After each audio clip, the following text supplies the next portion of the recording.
Here we go again. Sorry about that, everybody. I think my microphone's working now. Testing, testing. 1, 2, 3.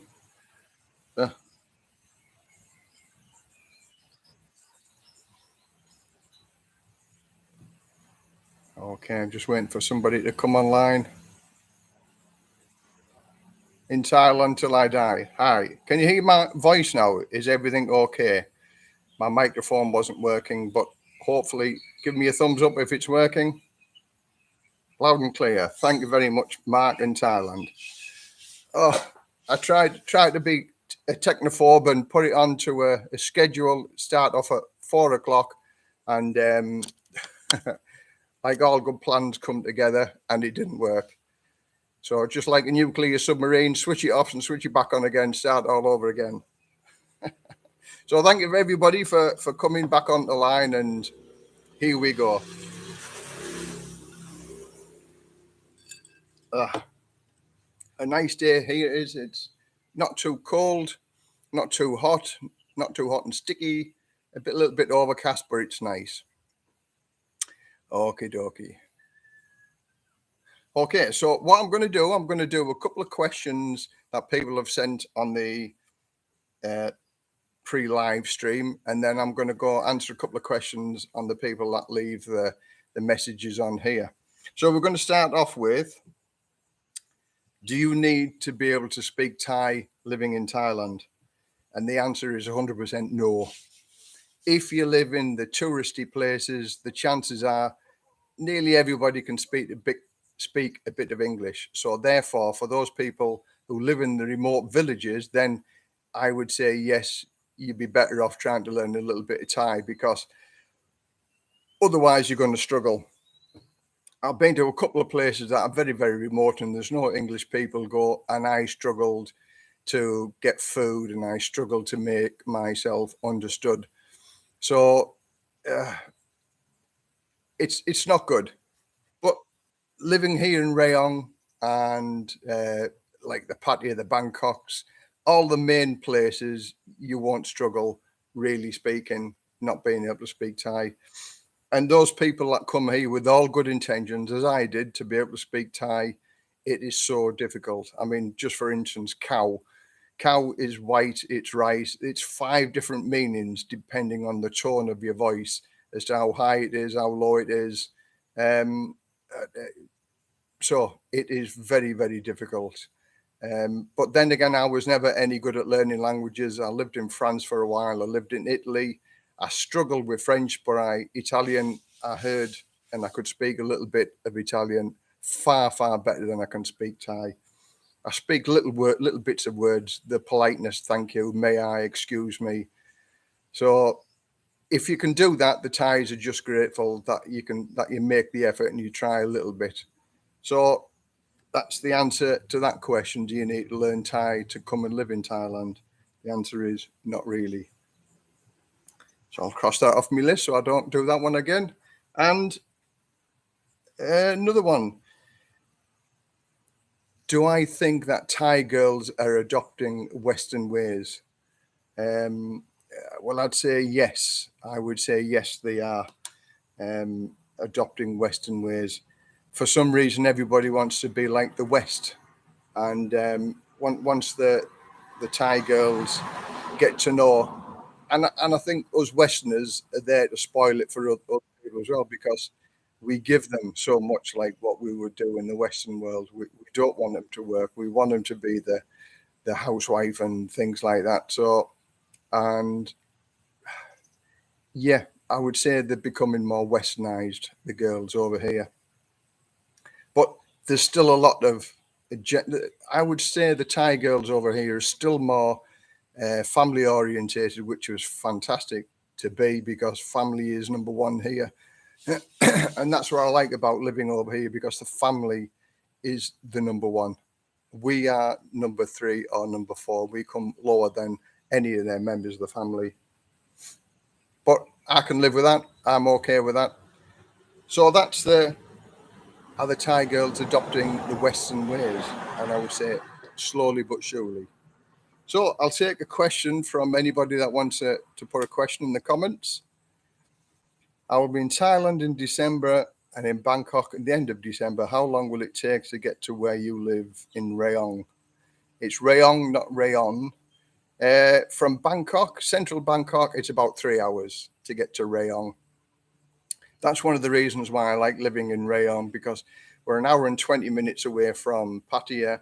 We're 3 hours away from Koh Chang, which is a beautiful tropical island. We're 30 minutes from Koh Samet, another tropical island, beautiful tropical island with one of the top 10 whitest beaches in the world.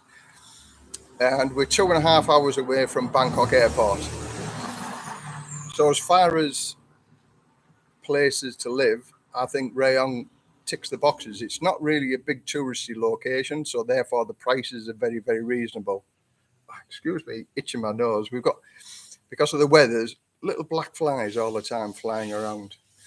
So I've just done a video. Two of my friends asked me to help them out, and because they were struggling a little bit.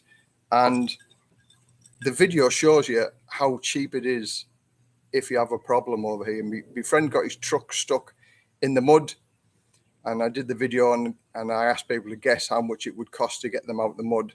And then my other friend, who's left his car over here for 1.5 years, it was just covered in mold, and we sent it to the car detailers and car refinishers to get cleaned up and valeted. And everybody here is amazed with the price, because the price was so reasonable. So just give that a watch and you'll get an understanding. Because we don't live in a sort of tourist area, we don't get ripped off by the Thais. If you lived in Phuket, some of the really popular places, I dare say that them prices would have been double, if not treble, because you're a foreigner. Over here, I've got to say, I've never really been ripped off by it. Well, I don't feel as if I've been ripped off by anybody. I'm sure some people charge me a little bit higher price than what they would do, say, my wife. But that can happen anywhere in the world, can't it? So that was the answer. Yeah, from Bangkok to Rayong, about 3 hours from the centre of Bangkok. Matthew Green, hi Les. Hope you're well. Yes, everything's well and hunky-dory over here, thank you. December and January are probably the best times to come as well, because it's just beautiful weather. It's cooling down now compared to what it was. The rainy season should be sort of just about finished now. And although I'm looking in the background and there's a few black clouds developing, but on the whole, weather-wise, it's getting cooler, and the season for the rain is about to be stopped, and just nice weather for the next 6 or 7 months. Google Translation, yeah. One of my friends has one of them apps where you just speak into the telephone and it just translates it, and vice versa. I think technology is coming very far, and we'll be able to do that. And rather than waiting, you'll be able to speak into the app and it'll translate it as you're speaking, which would be very good.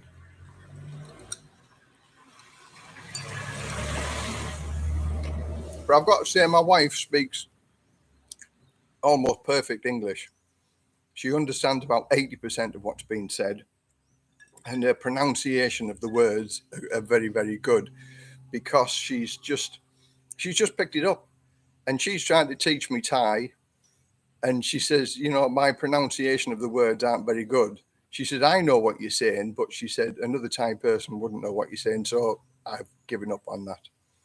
So find a good Thai girl that can speak perfect English or French or Italian or wherever ethnicity that you are, because the Thai girls are very good at language.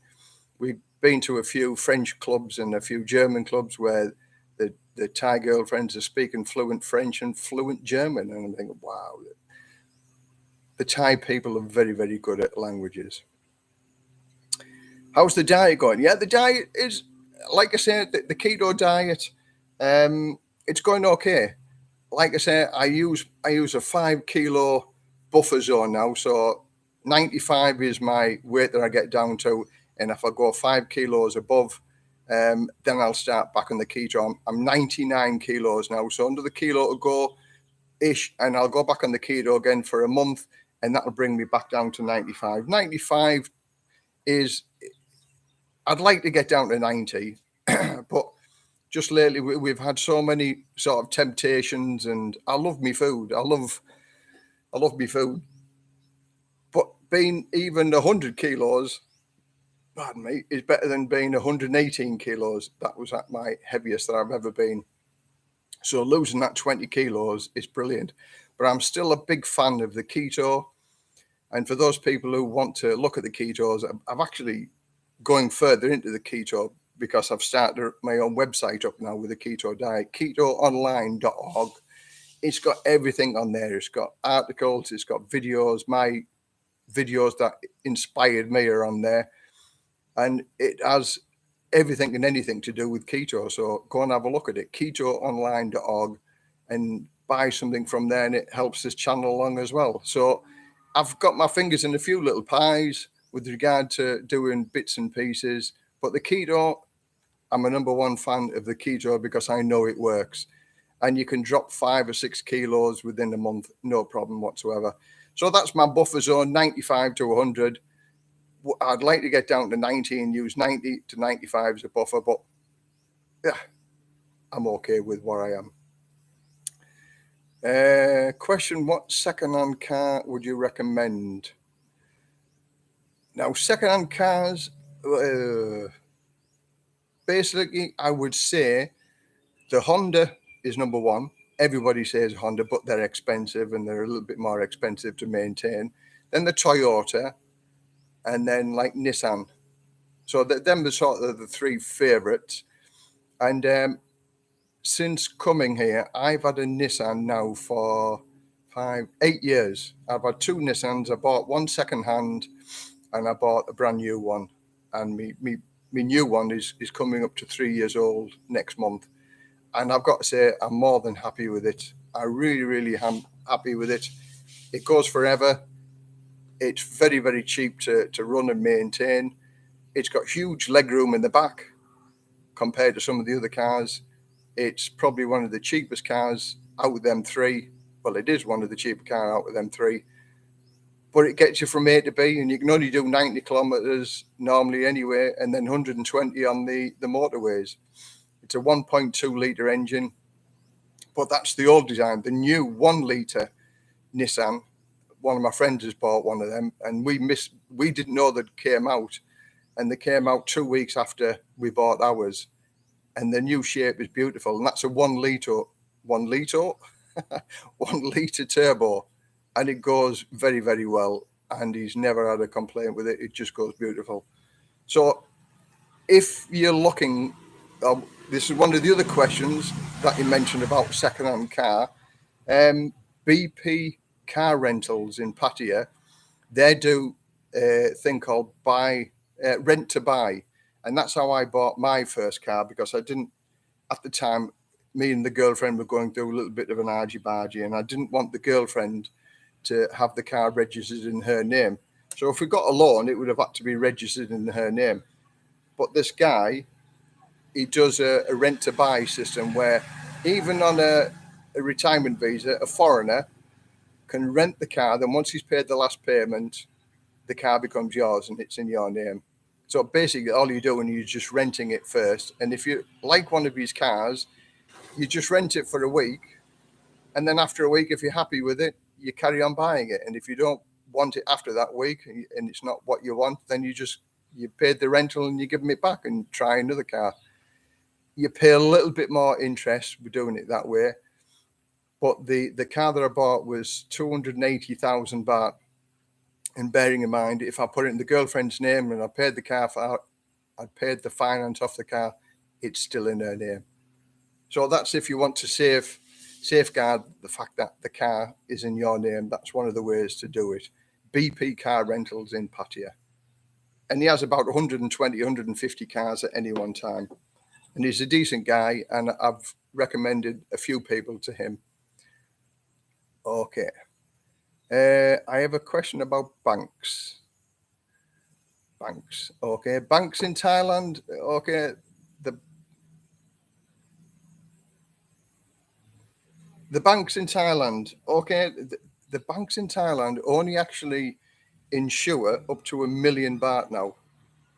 I know that there was a lot of talk about insuring your money and things like that. And bear in mind, if you have the 800,000 baht limit in your bank, you're almost to that 1 million baht anyway.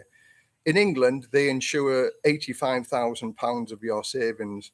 And over here, they only insure, if a bank goes bust, up to 1 million baht.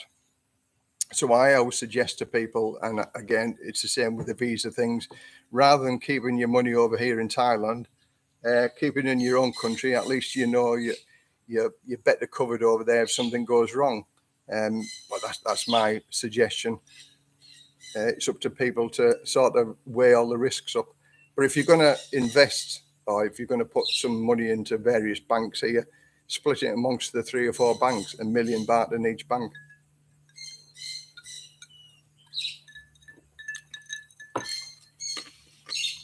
Oh, just cut out with the case of beer every few days about losing weight. I don't drink beer. I drink maybe 3 or 4 bottles of beer a month. I'm not a drinker, never have been. But for those people who drink a lot, yeah, exactly. For me, wasted calories when you're drinking beer. It's a nice way of absorbing calories, but for me, it's a waste of calories.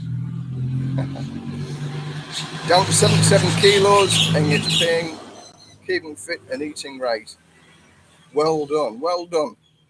There's a guy in the Philippines that I watch, and his mission is to lose 100 pounds, and he's doing very, very, very well. But for me, he just skips from one diet to another. He's done the keto, he's done the carnivore, he's done the 100 hours fast. I think you should just stick to one diet and then just do that. I mean, I've always been a big guy. All my life, I've been on diets. The Weight Watchers, the Slim Fast diet, the Weight Watchers, the lot. In fact, when I was younger, I used to have a business selling the powder shakes, and I'd lost a lot of weight on that as well. So I was a good representative to the company. The fact that I could sell these shakes, and boy, that was a pyramid scheme. But boy, did you make some money with that. The diet industry for people losing weight. If you've got the answer to losing weight, you can make a fortune, and that's what everybody's trying to do. Trying to get onto that cash cow. So, okay, let's have a look. Yeah, cut out all carbs, especially sugar. Never eat cakes or biscuits. Worked for me. Lost 22 kilos. I like cakes, I like biscuits, and I like bread. So that's why what I do, it's my way of doing it. It's just that I'll pay the price and I'll diet for a month and I'll slowly go back onto it. And I'm okay with that, my yo-yo diet. I've tried to maintain it, the weight loss, but I like my food. I like to eat what I want, when I want, and how I want, and I'll pay the price. Maybe every 2 or 3 months, I'll go on a diet for a month. Everybody's different. Oh, these flies are going up my nose. If you're on keto, let's keep your fingers out the cookie jar and the pies and yeah. But I've done keto now for maybe 2 or 3 years, so I just love the keto because you're living in Thailand. It's just like eating Western food, which is good because then you can have your steaks, you can have your bacon, you can have the fat off the bacon, which is probably the best part of the bacon, and the creams and it's a different way of eating rather than eating Thai food. But I have done a few Thai recipes as well, and I've ketoed the Thai recipes, which is good. I said I'm going to do a little bit more cooking on keto, and now I've got the website up and running. It's just, yeah, I'm going to do a little bit more for the keto. Okay, let's have a look. In the UK, I have a Santander Building Society on my money. I do not think it would be better to have an account with a HSBC for international travel transactions. Now, there are many ways of doing it, and people come to me and say, I do it this way, I do it. It's whatever way it suits you, really. I've got a Barclays bank account, and I transfer my monthly income through TransferWise, which is Wise now, and they send it to my Bangkok bank in Thailand. It takes 1 day and it's transferred over, and you get a good rate from Wise. And to transfer 1,200 every month, it cost me about £8. So as far as fees are concerned, it's very, very good. And TransferWise do, if you look on the internet for the rate, it's very, very, very close to that rate also.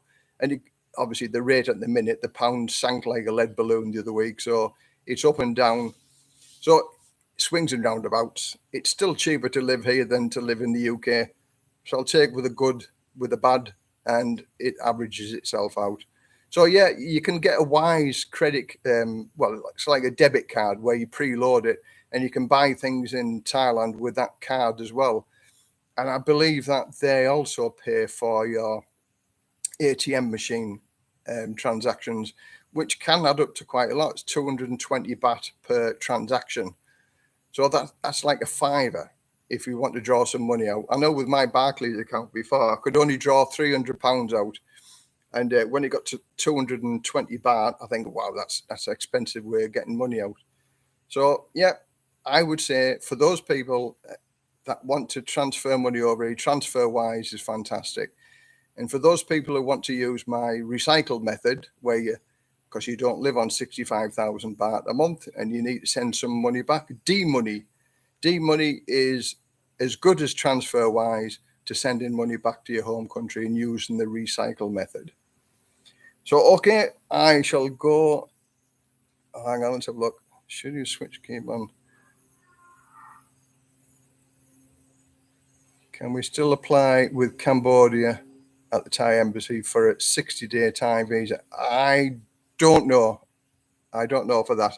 But if you do your visa hop, I think you only get 15 days. Unless you fly out and fly back in, then you can get 30 days with that. Now, again, as I said, the government are looking into all sorts of it because they want tourists here. But you see, you can get a 45-day visa now on arrival, and then you can extend that by 30 days. And then if you do a visa border run, you can get another 15 days. So by doing that, that gives you 90 days. And if you've been depositing 65,000 baht into a Thai bank account for them 90 days, then you can apply for your retirement visa if you're over 50 years old. And that's what many ways I say to people about getting a retirement visa over here. Then that saves any border runs. It saves a whole lot of chew. So there's ways and means of doing everything here. So the border runs are back on for sure, but it's a lot of chew because I used to do it in my very early days of living here in Thailand. You should not switch keto on and off. I never have more than 2 slices of bread a day. Well, bread is really, really bad for you because it's just full of sugar. Yeah, I agree with you. You shouldn't switch keto on and off. But what I do, I'm either all keto or I'm not all keto. There's a girl that I know that used to live here, and she used to be on and off keto. Now, once you knocked out the ketosis, you can actually be out of ketosis for 2 or 3 days, and it takes 2 or 3 days to get back in it. So all them extra calories, because they're laden with extra fats, it goes the other way then. So you can actually put weight on with a keto diet. So yeah, you either stay on keto or you don't. And it's dangerous for those people who go on it and off it, like say every 2 or 3 days, I'm going to have a beer, I'm going to have a glass of wine or something like that, because then it just knocks you out of ketosis.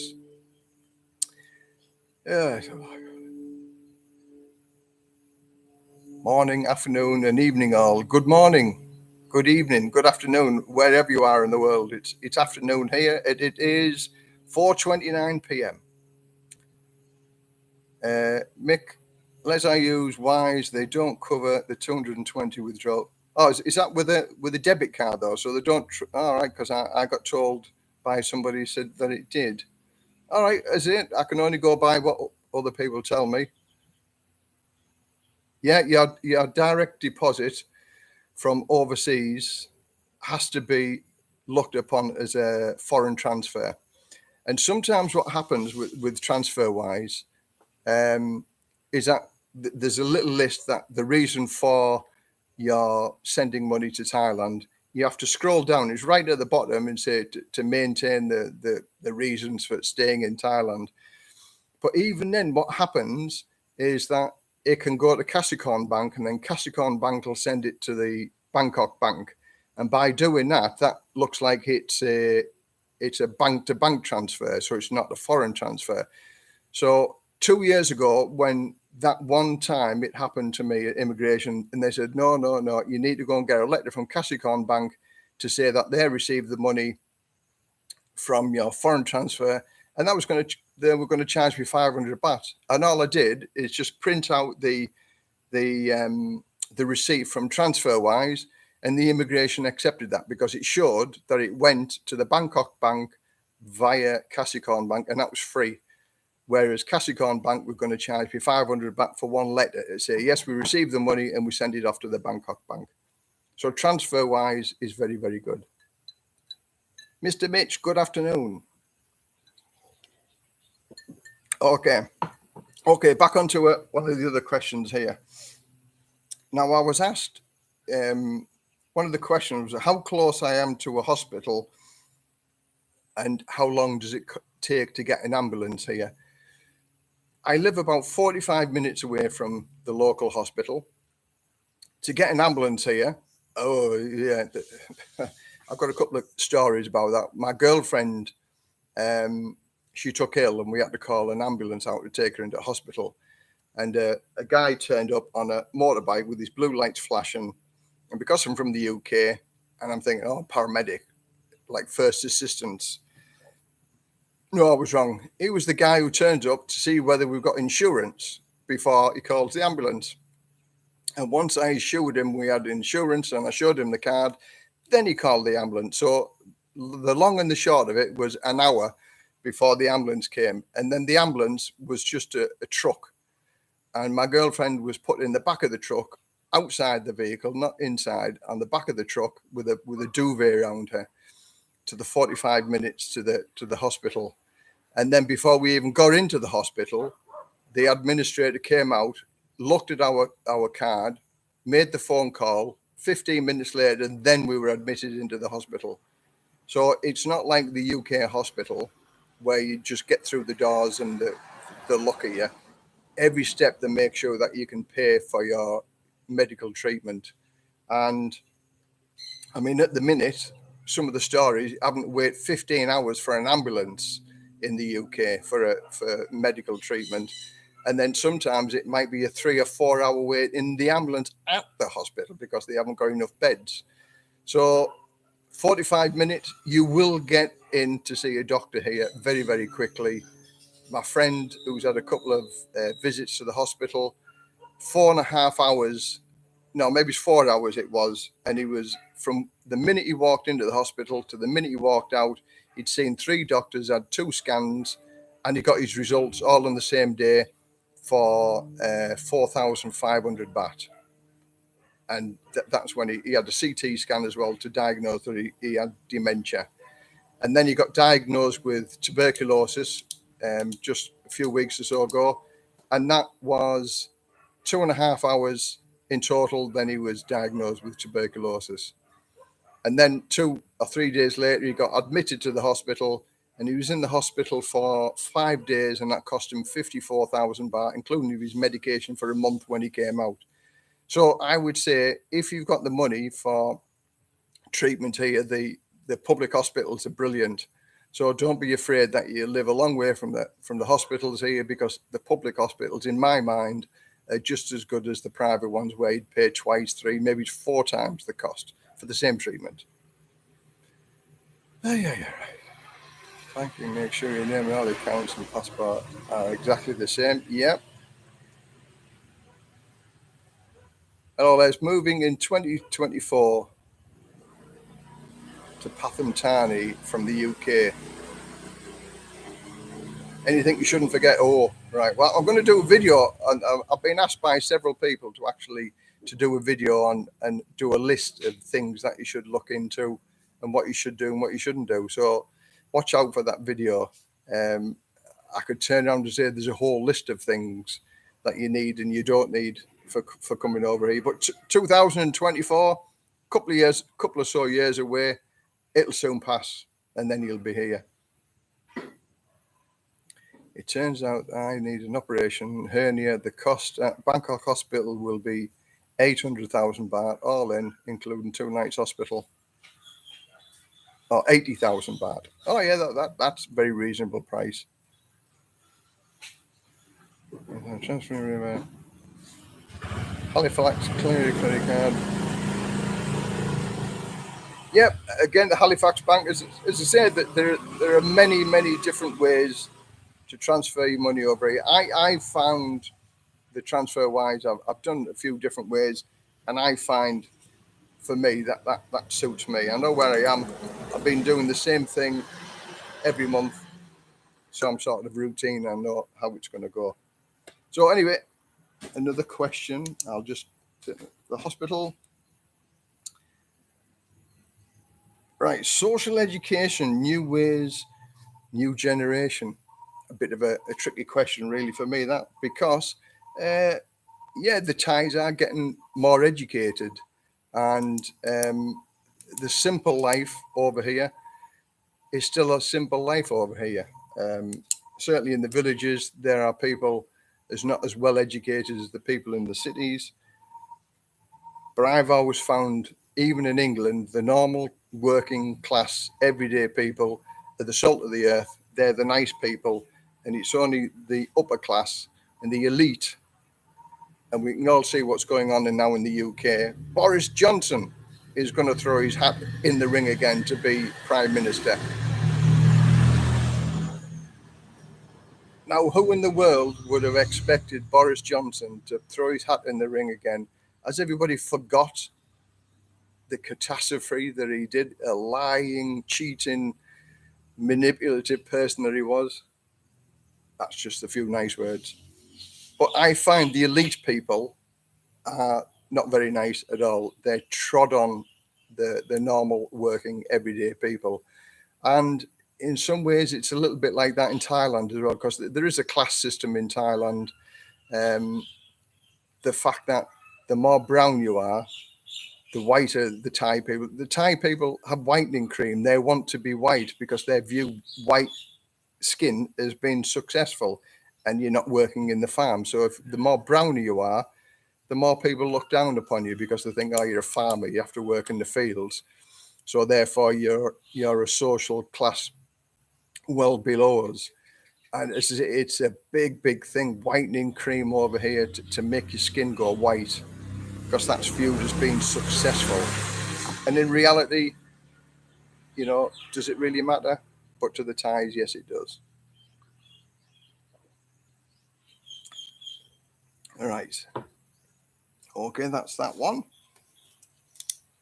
And the next question is, hi Les, I see you live in Rayong. How easy is it to get public transport to, say, Pattaya or Bangkok for a weekend? Very easy. There's a bus in Ban Phe that goes to Pattaya and Bangkok. As I say, even a taxi, to get a taxi to Pattaya, I think it's about 1,200 baht or something like that. There are minivans that go every day, and I think that's about 200 or 300 baht in the minivan. But I would suggest for people to stay away from the minivans, go on the blue public buses. It might take half an hour longer, but you're more likely to arrive alive than you are going in the vans. The van drivers are like Formula One drivers, or they think the Formula One drivers. They cut everybody up on the roads. They're awful. Stay away from the vans because they are very dangerous. I've seen so many vans crashed or got off the roads, sleepy drivers, and they just drive like maniacs. So public transport from here, where I live in the countryside, we'd struggle a little bit, but we'd have to get into Ban Phe. So what we would do, we'd take our own motorbike. We take the motorbike and then easily park the motorbike anywhere, or even take the car into Ban Phe, and you can park your car undercover for about 100 baht a day. That, because we live in the countryside. But we drive down to, we're going down to Pattaya next month, an hour and 20 minutes. And as there, you can get lots of free parking in Pattaya also. So public transport, it's a little bit more difficult to get if you live out in the sticks. But it's the same in England. If you live out in the sticks, it's public transport, it's difficult. But when all said and done, everything is possible here. You can actually call a taxi driver up in Banpay and he'll come and pick you up and take you to the bus station if you want. So no problem.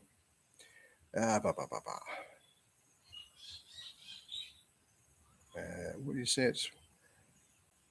say it's worth bringing anything from overseas if you move, e.g. tools? No, because there is a rule. If you move over here within 6 months, within them 6 months, you can bring virtually anything you want and you don't pay any duty on it. But more than 6 months. So for instance, if you've got a retirement visa and you moved over here and it was 7 months, you could end up paying duty on anything that you bring over here. And the duty on electrical goods could be up to 150%, which is very, very expensive. And that's why people don't bring their cars over here. Cars are expensive here in comparison to the UK and America and Australia. There's a 200% import tax if you bring your own car over to Thailand. So that's why people don't bring the cars over here, because you can get a cheap car. For instance, there's a couple I know bought an 8-year-old car. Because they used to drive cheap cars in England, they would have got that car for £500 in England, and over here they paid £3,000 for it, for the same standard of the car that you would have got in England. 500 quid compared to 3,000. So tools are very cheap over here. Everything is very cheap over here, and I think the cost of transporting things over here, work it out and go to the shops, go to Index and IKEA, and you can get all the same furniture over here. There's a person I knew that brought a container, and it cost them £6,000 to bring the container from England over to here. So just bring your sentimental stuff that you want. Let's have a look. Have you seen the new ferry service from Pattaya to Koh Samui? No, I haven't. I haven't seen that. But Koh Samui is a beautiful island, and it might be something that we will do, because then it's one of them other ticky boxes things being on the ferry from Pattaya to Koh Samui. Because driving to Koh Samui from here, it's maybe 10 or 12 hour drive from where we are, but it's an hour and 20 minute drive to Pattaya to get the ferry. So I'm going to look into that as well and see how much it is.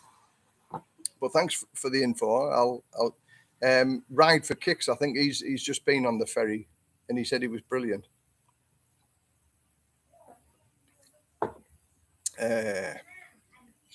Can you get everything here? I would say, if you're like me, I bought many pairs of shoes as I wear 13 and a half. Oh yeah, shoes for that size is going to be difficult to get. I'm a size 10, size 11, so that's like 44, 45 over here. That is their sort of the biggest range of shoes that they do, 44 to 45. You struggle to get 45, but thankfully, when we flip-flops, I can manage with a 44. But they're also a lot skinnier because I've got wide feet as well, so that the shoes tend to nip you when you put the Thai shoes on. So I'd bring your own shoes from where you are. Yeah, shoes are very difficult to get over here in Thailand, especially if you're a big guy anyway. Do you use Lazada? Also have many items sent from the UK and not received. Have you had any problems with the post? Lazada, my favorite shopping. Lazada. In fact, I got a projector today from Lazada. I've had 1 or 2 problems with Lazada. Something not come, and I've been charged for it, but then Lazada refund the money, but you lose it, because if I paid it with the credit card, then you lose out on the exchange rate and the charges. So one way or another, you lose a little bit of money. But a lot of things that you can order and pay cash on delivery, which is good, because then you know if it doesn't come, you don't have to pay. And I just got a projector the other day because my other projector, after 4.5 years, it burnt the LCD screen out. So I just ordered a new projector, and I'm going to do another video about the projector because I think it's fantastic value. We have a 55-inch TV, but this projector projects onto my screen, and I get a 100-inch, and the quality is probably better than my TV on a night time. It's brilliant. I've got it all set up this afternoon, ready for tonight. And that cost me 5,600 baht for a projector. And it's brilliant. And if it lasts as long as my other one for 4.5 years, and again, that was just over 5,000, I'm more than happy with it. And the quality of this projector, the picture is even better than the last one that I had. Vivi Bright D5000 on Lazada. Lazada, I bought many things off Lazada. They're very, very good. But you can also end up buying a fake goods off Lazada. So if you're going to buy an iPhone or a Samsung phone, one of the expensive makes, go and buy it from the shop. Because if it's cheaper on Lazada, there's a reason for it being cheaper on Lazada. Although supposedly you can get your money back if you find out that it's a fake. But with stuff like that. But for normal everyday stuff like all my solar lights, you'll see this, the solar lights up there. I get all of them from Lazada, and they're about half the price of what you'd pay in Thai What To Do or Global. And you still get a year's guarantee with them. Whether you could claim for that year's guarantee or not, I don't know. But thankfully, I've never had to do it. I've been more than pleased with the prices from Lazada. So Lazada, number one. That was a long answer to that question, wasn't it? Hi, Les, and the chat. Farang Travels. Hello. Let's have a look. The American Vagabond Abroad. Hi, nice life. Enjoy your channel. Thanks very much. I'm leaving Tokyo back to the States tomorrow. I didn't like Japan. I went to Japan for 2 weeks and I couldn't wait to leave.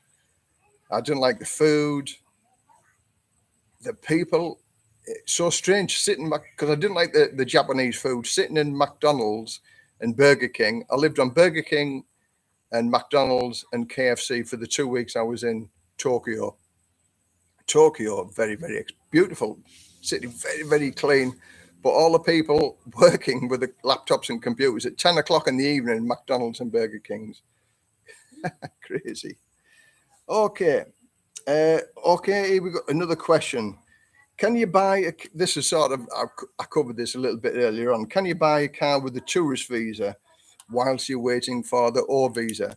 And can you buy the car and put it in your wife's name? In other words, can your wife get credit? You can't buy a car on a tourist visa, but if you've got a retirement visa or a marriage visa, you can buy a car. Like I said, buy BP Car Rentals in Pattaya. He does the rent to buy scheme, and you can buy it over 2, 3, 4 years or whatever. Have a talk with him, and he'll tell you what the deposit is and how much your payments are going to be. But yes, you can also buy a car in your wife's name and you can drive it. But it's like everything else. I mean, my car is in my wife's name because the finance for that was 1.79%. So it was stupid for me not to get the finance for it. So we paid for that over 4 years. So we've got another year to pay for the car, but at 1.79%, it's like peanuts.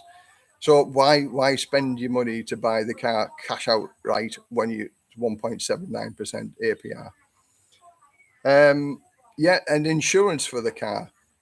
It's the car that is insured and not you. And this guy asked whether his no claims bonus had count for over here in Thailand. No, no claims bonus, no matter where you are in the world, doesn't count for anything over here.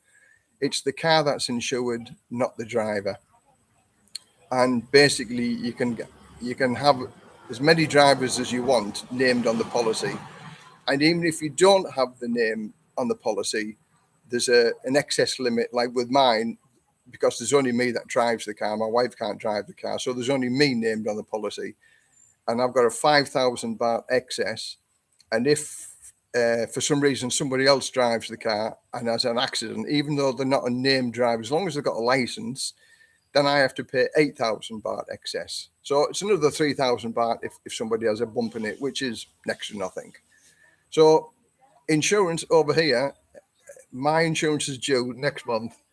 The car is valued at 320,000 baht, and there's a 5,000 baht excess, and my insurance premium is just short of 7,000 baht for the year, which is, I think, 140 quid, 150 quid. It's very, very cheap, very, very well worth it. But that insurance is that cheap because I've agreed not to take it to the Nissan dealer to go and get fixed. I'll take it to another approved garage from an approved garage list that is provided by the insurance company. So when all said and done, you know, the insurance companies aren't going to get any cowboys to fix the car once your insurance is paid for it. Okay, what else? Amazon Prime is an awesome thing in the US.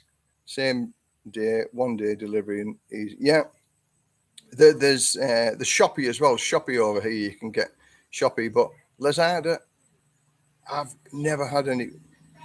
A couple of little things, but you'll get that with eBay as well. You know, eBay, there's loads of scams at the minute going on with eBay in the UK.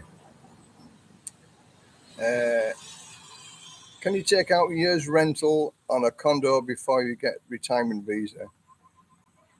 Yeah, you can. You can take out a year's rental even on a tourist visa. There's a guy that I met in Patti a couple of weeks ago. He's gone back to Australia now, but he signed a year's lease because he was getting such a good deal as far as rental-wise was concerned, compared to if he just rented it for 3 months and then he went away. So because he's rented it for the year, it worked out cheaper than what he'd done if he rented the same place just for 3 months and then went back to Australia and come back for 3 months. So swings and roundabouts. So then he's left all of his suitcase, all his clothes here, so he doesn't have to bother traveling around with a big suitcase.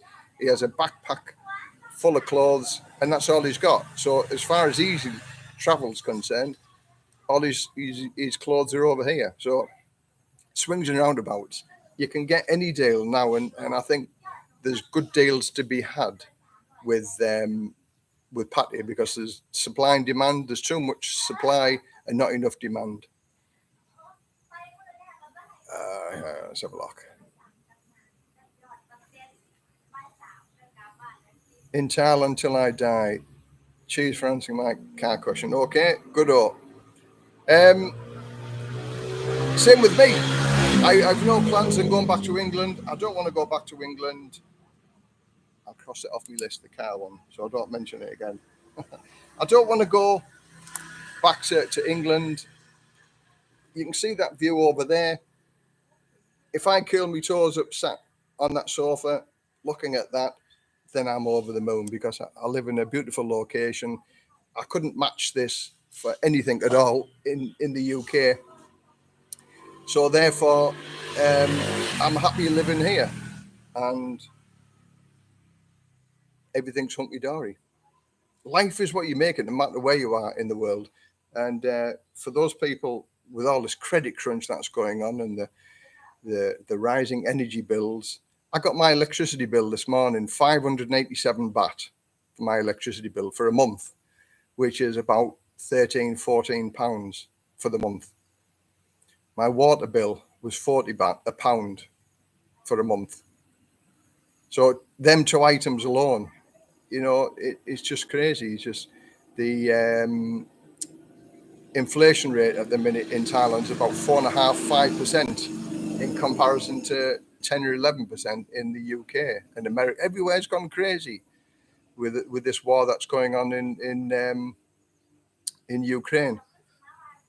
But I do think that people have jumped on the bandwagon with this, and you know when there's bad news, other bad news comes out, but it slips under the carpet.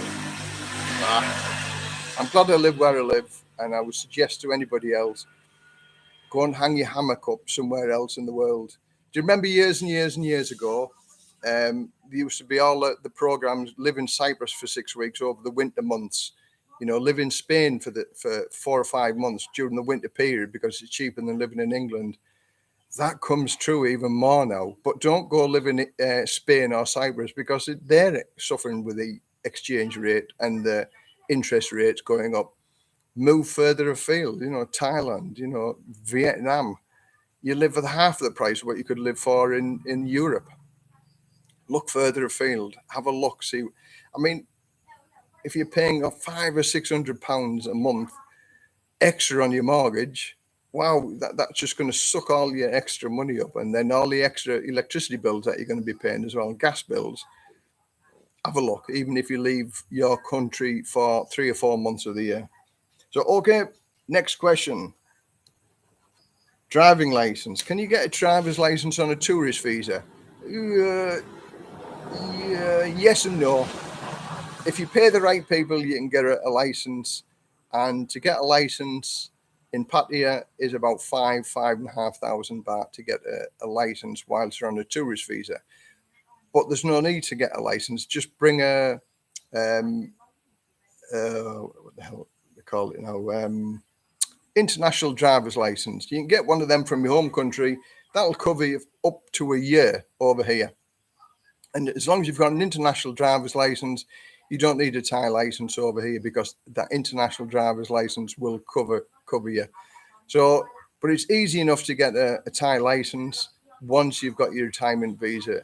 But it's like everything else over here. The money makes the wheels lubricate, and you can get whatever you want over here if you have the right contacts and the right location and the right frame of mind for doing it. A little story, for instance, a friend of mine's daughter, she sort of needs a motorbike to go to school, and she's only 15-year-old. So you're allowed to get a license at 15-year-old here to drive the motorbike. And he said, I'm not going to give you a motorbike until you have your license. Well, she never studied, and it was going to take 6 months to go in the queue to get a driver's license. But she paid, or her mother paid 2,500, and they jumped the queue, and it was like next week. You can go next week. So she went the following week, never looked at the books, failed the exam. And I think you've got to get 45 out of 50 questions right. And if you pay another 2,500 baht, which is what she did, somebody sat next to her on the exam questions and told her the answers. So she got a license because she passed the test, because somebody was sat next to her. This is what happens over here in Thailand. Yes, it can be done, and people do pay to get what they want over here. Okay, a question from the viewers.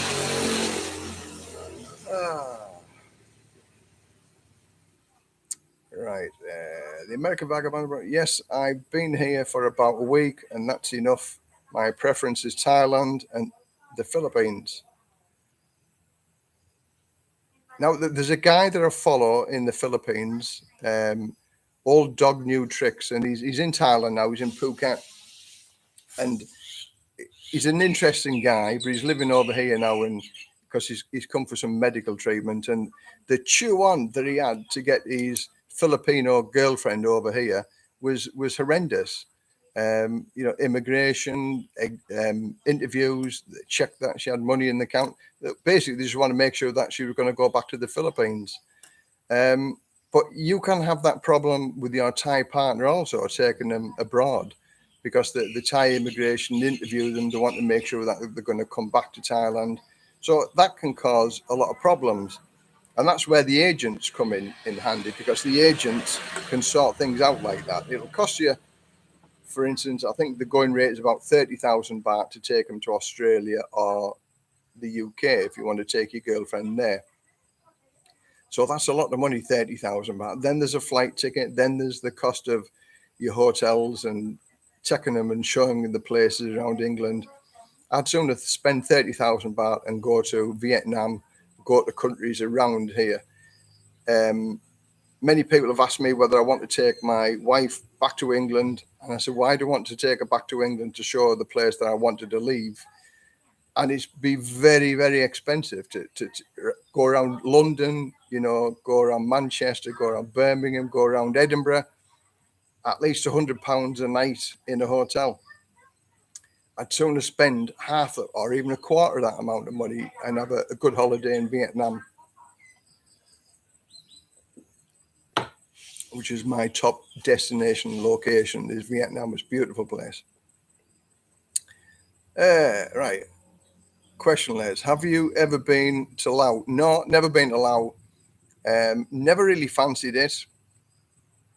I've heard good stories and bad stories. You know, people say about Cambodia. To be honest, it sounds a little bit dangerous to Laos. You know, the crime rate over there, and certainly for like motorbikes. If anybody who watches Paddy Doyle, he's going around Laos. He's going around Laos, and he has a little Honda 125 or 150cc motorbike, and they wouldn't allow it to go into Laos at the border at north of Thailand because there's so much bike theft from Thailand, and he gets taken into Laos.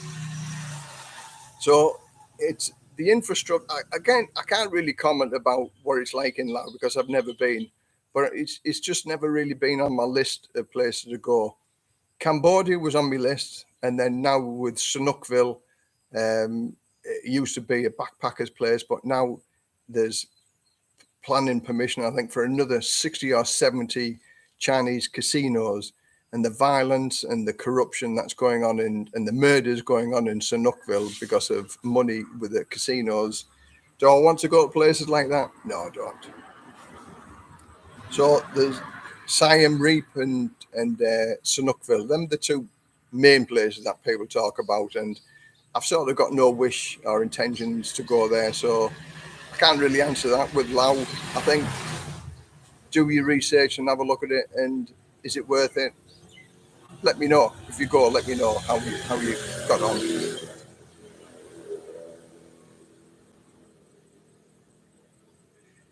I can live rich in Bangkok for $3,000. Is that $3,000? $3,000 lifestyle in Los Angeles for $10,000. Yeah, Los Angeles is very, very expensive. I went to Los Angeles, and I was shocked at the vagrancy in Los Angeles and America. Everybody looks at America, big America. Everybody, the American dream. And when I went to America, I seen a lot of poverty and a lot of homelessness and a lot of drugs and a lot of problems. So, but Bangkok, living in Bangkok is at first I hated it, Bangkok, and I thought I'll never ever go. I don't like the place, but we've been there quite a few times now, and I love it because it's just so unique. Everything is available in Bangkok, and again, it's a safe place to walk around. You know, it's like everywhere you've got to take care wherever you're walking, but Bangkok, beautiful place to visit. All right, let's have a look.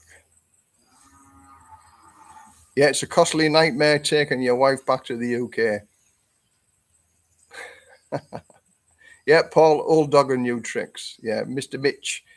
He's a very comical guy, and as I say, I liked his. I got talking to him when he did this story about the American guy who went broke and ended up going back to America.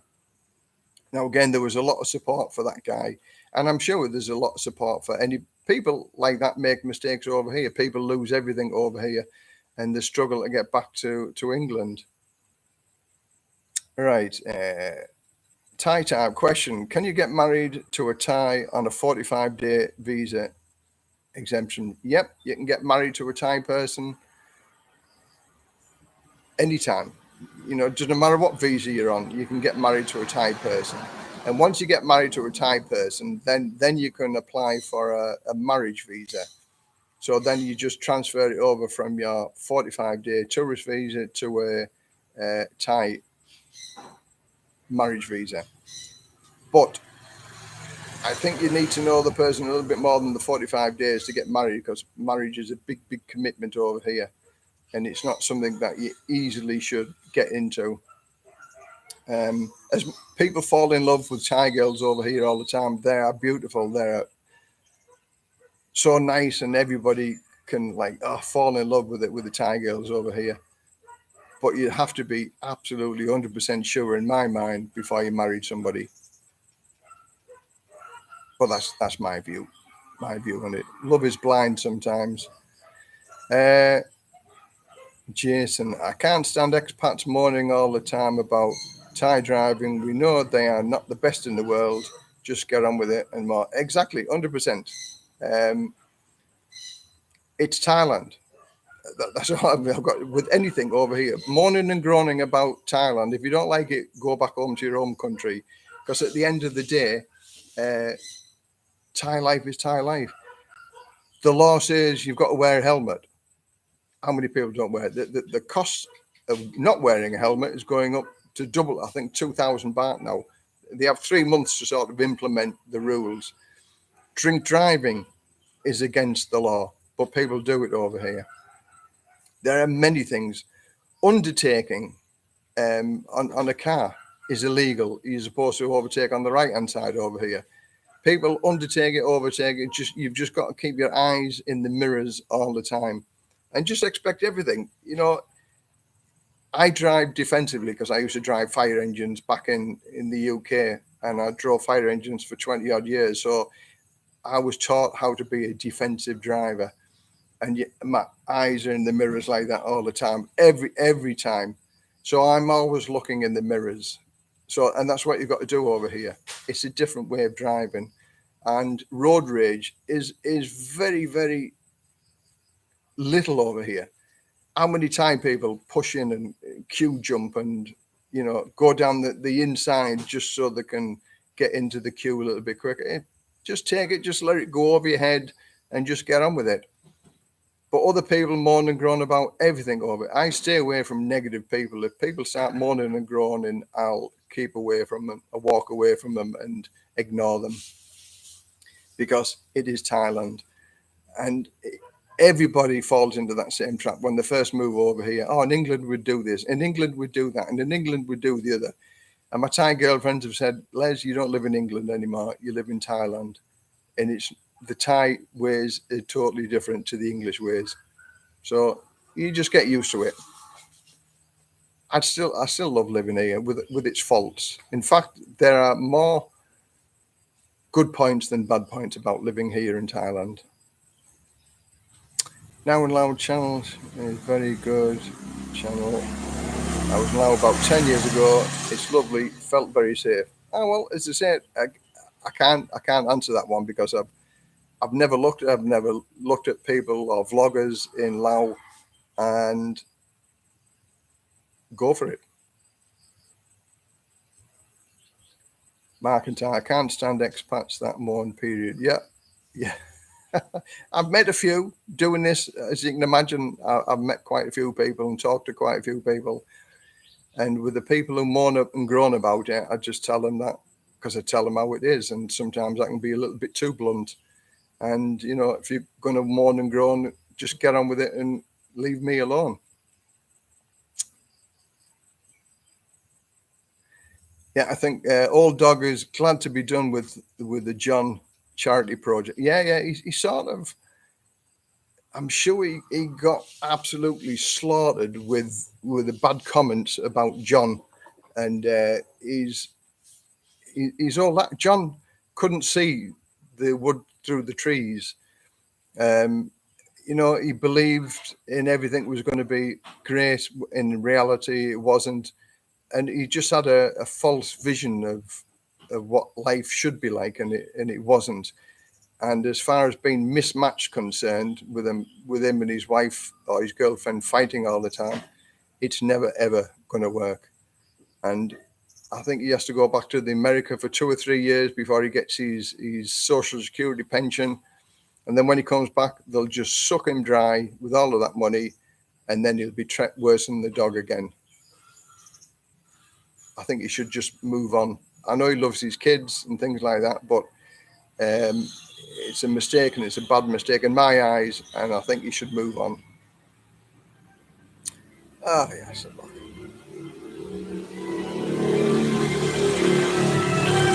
Anybody want an ice cream? Ice cream, Sam Law. I enjoyed driving in Thailand. It's like being in an amusement park. One time in Raya, overpassed an old guy who was reading a book when driving. Yeah, the Thais with the telephones texting whilst they're driving. I've seen a lot of it. If somebody calls me on the telephone when I'm driving, I never answer. Never ever answer, because I've been to so many car accidents in the UK where people have died because they've been on the telephone. And in fact, a month before I finished the fire brigade, that's one of the accidents I went to. She was working for a charity, and she was phoning her husband to tell her that she was coming home, and she was involved with an accident and she died. And the phone was actually still switched on to her husband when we arrived. Very sad. So, okay, another question. Answer the car insurance. Sending money back to your home country. Now, we sort of cover this a little bit on one of the earlier questions. I use TransferWise to send money over here to Thailand from the UK, and I've come up with what I call a recycle method for those people that need to show the immigration 65,000 baht, but they live on less than 65,000 baht, and they send, rather than keeping all of that excess money here, they send it back to the home country. Now, that used to be a problem at one stage, but D-Money, the company, and again, it's a legitimate company that does it, D-Money, and it costs you about 150 baht per transaction to send your money back to your home country. So it's your money. If you don't live on 65,000 baht a month and you have an excess and it's building up, say, 4 or 5 months, you've got 40 or 50,000, then you can send that back to your home country and reuse that to put in for your income coming back to Thailand. So swings and roundabouts, it's your money. You can do whatever you want with it. All you have to do is just show the immigration that you've got 65,000 baht coming into your bank every month. It's up to you how you use your own money. So yeah, D-Money. I would recommend D-Money for being able to send money back to your home country. Right. Any questions there? My advice to anyone driving in Thailand is get a good dash cam. That's what happened, and you won't get stitched up with. Yeah. Now there's sort of a saying about this, that any accident that you're involved with in Thailand, it's your fault. Even if it isn't your fault, it's your fault. And there's actually good logistical reasons for how they blame us if we have an accident. And the answer I'm going to give is quite logical when you think about it. And the Thai people say, if you're involved with an accident with them, even if it was their fault, they're pulled out in front of you, it's still your fault because you're a foreigner. If you weren't here in the first place, then that accident would never have happened. And you've got to see sense with their logic that if you weren't there in the first place, it would never have happened anyway. So this is why 9 times out of 10, it's your fault. And the insurance companies and the police, they'll sort of make it your fault. You will end up paying. There's 2 or 3 guys that I know that have had accidents with motorbikes and SAMLOs, and these people aren't insured. And so they can't pay for your car to be fixed. So you will end up paying to get your car fixed, and you will end up paying for their motorbike to be fixed, even though they haven't got a license, they're not insured, the lights are not working on the vehicles. I've seen it so many times that people, with all the driving insurance and everything, we will end up paying, even though it's not our fault.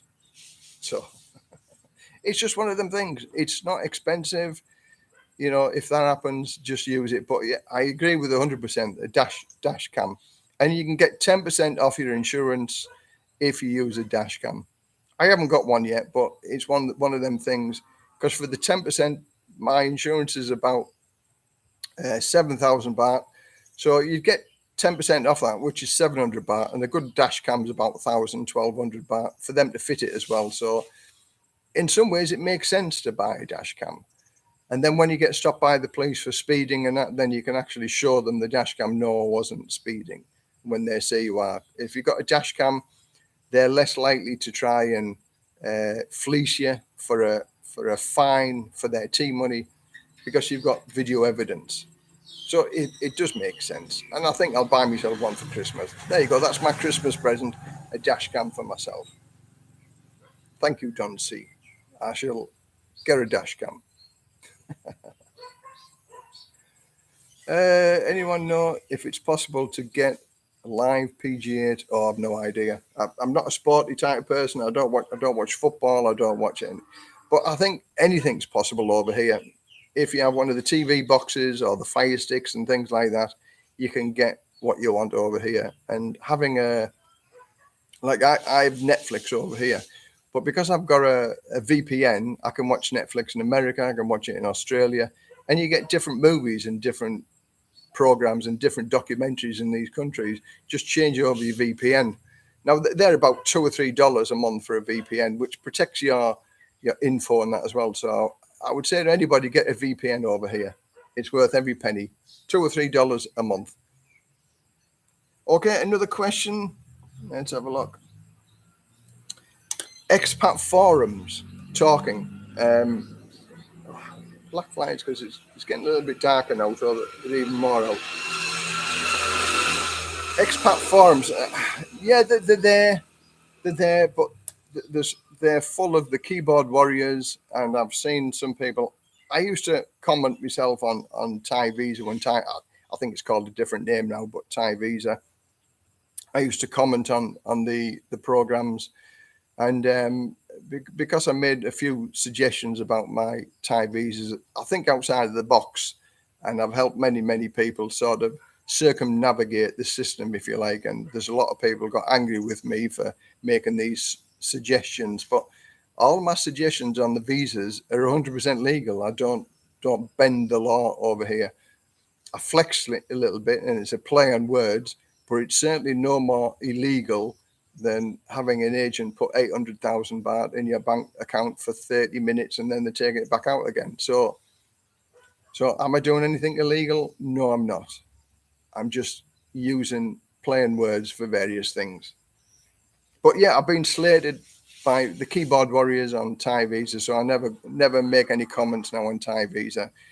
If you go on the Facebook, if you search for, like, again, Rayong expats over here, Thailand retired, there are plenty of expat associations about living in Thailand. Same with Chiang Mai, Chiang Rai. Facebook is a marvelous thing for being able to get on other groups. And the thing is with Facebook, unlike Thai Visa, they have the administrators on. So anybody that's foul-mouthed or abusive or disruptive to the group, then they get chucked out. So I'm a member of a few Facebook groups, and it's good because you get nice people on there, and you can get a lot of information from there also. Same with YouTubers. There are lots of YouTubers. YouTubers are 99% nice guys. Otherwise, they wouldn't be on YouTube. So they are a source of information as well to get anything that you want to know by asking them questions. Some YouTubers will give you the time of day. Some other YouTubers are too busy and they won't do it. Now, I spend about an hour and a half every morning answering all of my questions that people, or comments that they put onto my site, because I believe that if you've took time to write a comment onto my channel, it's only fair and right that I should answer them. And I try my hardest to do that. One or two might slip by, but emails as well. I get 15 to 20 emails virtually every day, and I try my hardest to answer every email. Now, if an email has gone into a spam, then, I look through my spam maybe it's once a month or something like that. So I apologize if I've missed anybody on the emails, but, just retry again, put something on the comments to say that I've sent you a message, and there's one or two people that have done that. And then I'll send them a message. So there's ways and means of getting around it. Ebooks as well. I give a few ebooks away. I've given maybe half a dozen ebooks away. It's just something else that I can offer people about living here in Thailand. Oh, black flies are a nuisance. So I mean, as I said, I in my mind, I give some good value. I give information. Um, so wherever people want, just leave us suggestions in the comment section of, for things to cover. Now these vlogs that I do, like the live streams every 2 weeks, the time goes by like that. It really, really does. How we used to manage to work in between doing all of this lot, I don't know, because my time every day gets sucked up, and we've got something on every day. So that I love being retired in here, and I love doing my YouTube, and it's good fun. And I've met some very interesting people, and I've met some not so very interesting people, and but I try to get a balance. And those people that ask for the information from me, I'm blunt, and I tell them how it is. I don't sugarcoat it. And some people find it helpful. Some people, it sort of bursts their bubble because it's, well, I didn't think you'd say that. And the biggest thing that I've got to say at the minute, the large amount of questions that get asked is about internet dating. Now, I think on my last live stream, I met 9 people, and 7 people from the 9 people I met that month met their girlfriends through internet dating. And not one of them had a relationship 5 or 6 weeks after meeting them once they come over here. So internet dating, be very, very wary, be very, very careful with internet dating, because there's a lot of pitfalls with it. And you can't really have a relationship on the internet until you come over here, because trust is an issue over here. And I've got to say, for those people who are talking to the girls on the internet and saying, oh, I'm 99% sure I'm the only one they're talking to, no, they're not. I've got to say that they're talking to hundreds of people on the internet, because when all's said and done, you're just another person that they're talking to. And as I say, you're doing the same thing. You might not be just talking to her on the internet. You might be talking to 2 or 3 others. So it works both ways. But I wish good luck to anybody that finds a girl on the internet and it comes to fruition and everybody's happy with it, because it is a wonderful lifestyle over here. But to live the true Thai lifestyle over here, you've got to live here. So, yeah, John C., yeah, bring a Fire Stick and a VPN. Fire Sticks are wonderful from the UK. I think somebody pays 60 odd pounds a year, and they get all the football channels, get all the movies, get everything. Now, I'm not really a big TV watcher. YouTube is my favorite, because you can type in anything, absolutely anything, and you can watch anything on YouTube. And that's how good YouTube is. And Netflix, I'm going to watch my movie on my new projector tonight on Netflix, and I can't wait.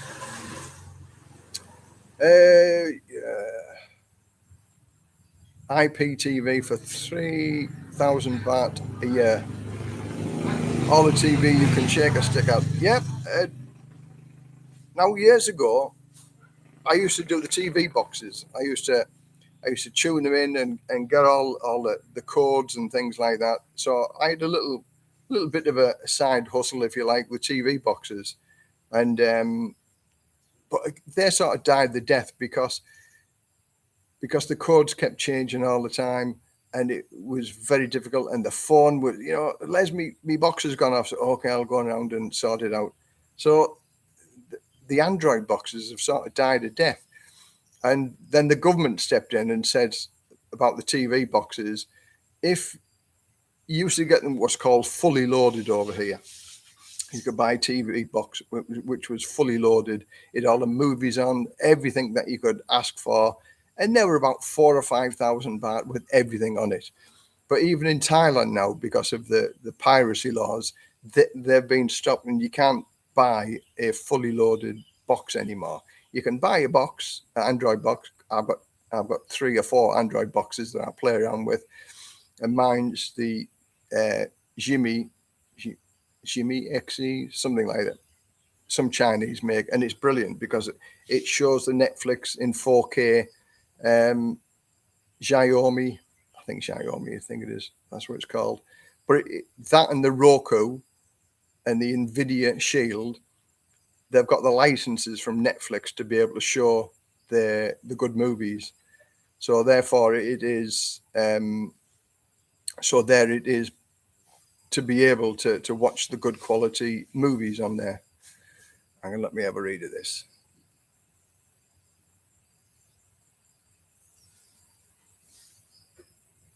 Yeah, dating Thai girls is risky, not just the internet. Yeah, okay, that's been held for review, that one. I've been out with girls on the internet. As I said, it swings and roundabouts. There's good and bad with everything, as I said. But the internet is a good way of meeting people for those people who don't like going to bars and things like that. And our older generation, it once you've been out the game for a lot of years, if you've been married for 20 or 30 years or so, then you come back into this. It's a whole different kettle of fish. Your confidence, and certainly when you come over here to Thailand, it's just so out the box. Walking up and down the streets and being accosted by young, gorgeous-looking girls. It it can be good and it can be bad, and it can be very intimidating. Again, one of the other guys that we took around Pattaya felt a little bit intimidated. So once we showed him the score and the ropes, then if you go around with somebody that knows, and there are plenty of groups that take people around, bar crawls and things like that around Pattaya. So for those people who are the newbies that are coming this year, join one or two of these groups. There are a number of YouTubers that actually do this service and take you around and sort of hold you by the hand and show you how it's done. There's no shyness in doing that, because at the end of the day, once you know, you know.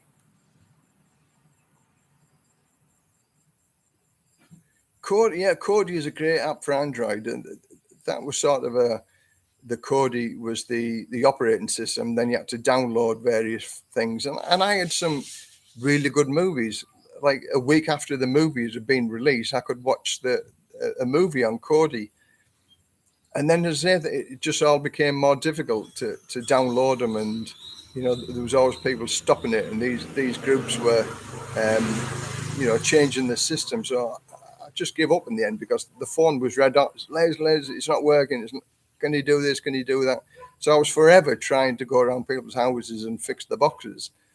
And eventually I've just said, no, listen, just forget about it. And I'm happy with Netflix. Okay, it's older movies, but YouTube, if you want to watch a good movie, go to the cinema, and you get the full effects of it, as opposed to watching at home anyway. But saying that, on my cinema system that I've got 100-inch screen, my wife doesn't like the surround sound that I've got, because it makes a lot of noise. It booms and bangs. So I bought a pair of Bluetooth speakers, and I put them on headphones, and I can have it as loud as I want, and it doesn't affect her. And then you actually hear all the proper noises when you got the speakers on. It's well worth buying a surround sound system.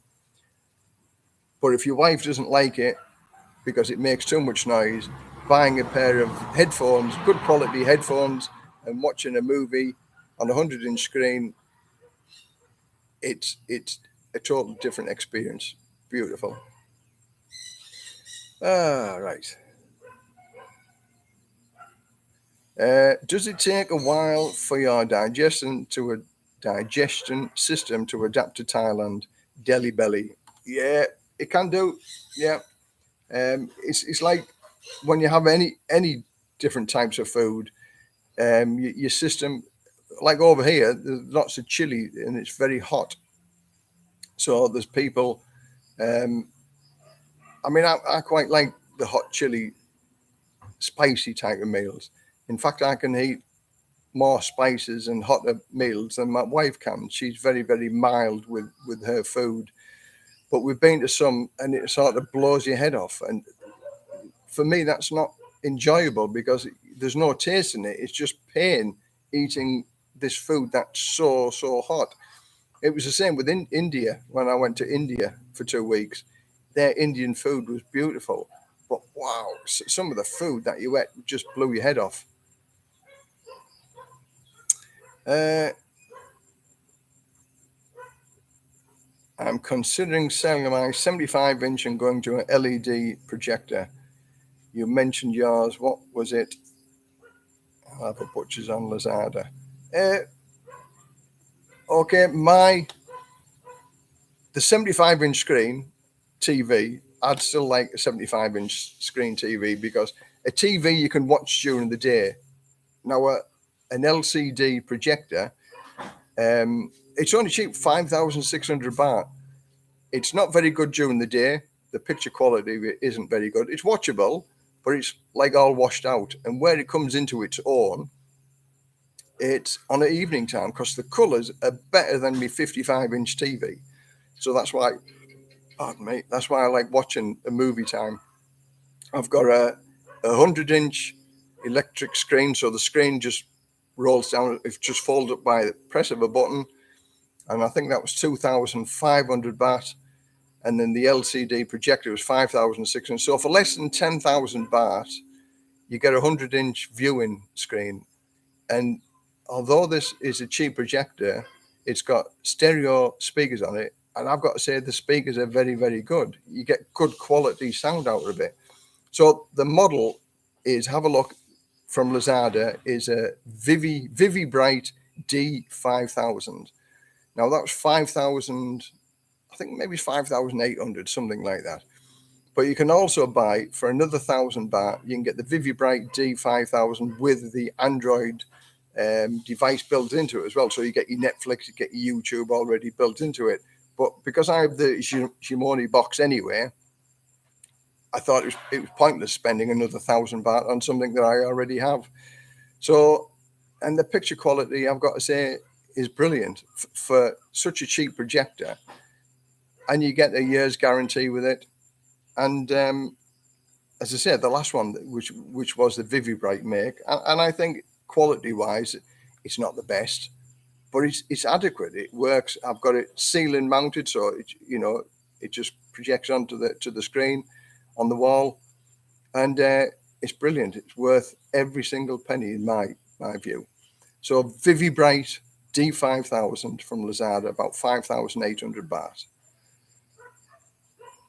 and get an electronic projector screen as well, which is very, very good, because then rather than pulling it up and down, you just press the button and it winds down and it winds up. Again, I've had that for the 4 years as well, 2,000 and odd baht, and it still works as good as it did when I first bought it. Yeah, the model Vivi Bright D5000. Have I been to Malaysia? Yes, I've been to Kuala Lumpur, Petronas Towers. I was in Malaysia for maybe a couple of weeks, and I like Malaysia. Very cheap as chips to live there as well. The food was brilliant. The people were good. Again, I never felt threatened in Malaysia, and it's a place that we're going to go back to.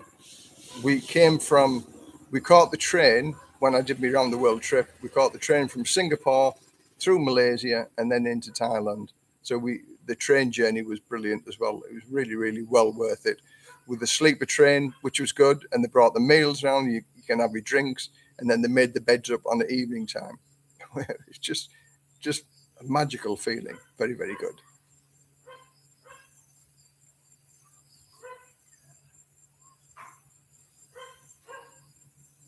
Yeah, as I said, next project. As I said, that was my thing, because we're not bar people. We don't go out socializing all the time, and it's just nice to shove a movie on, and just it gets dark. I mean, 6 o'clock now, and it's dark, so you've got 4 or 5 hours to fill in and watching the TV. So I watch a movie maybe 2 or 3 times every week.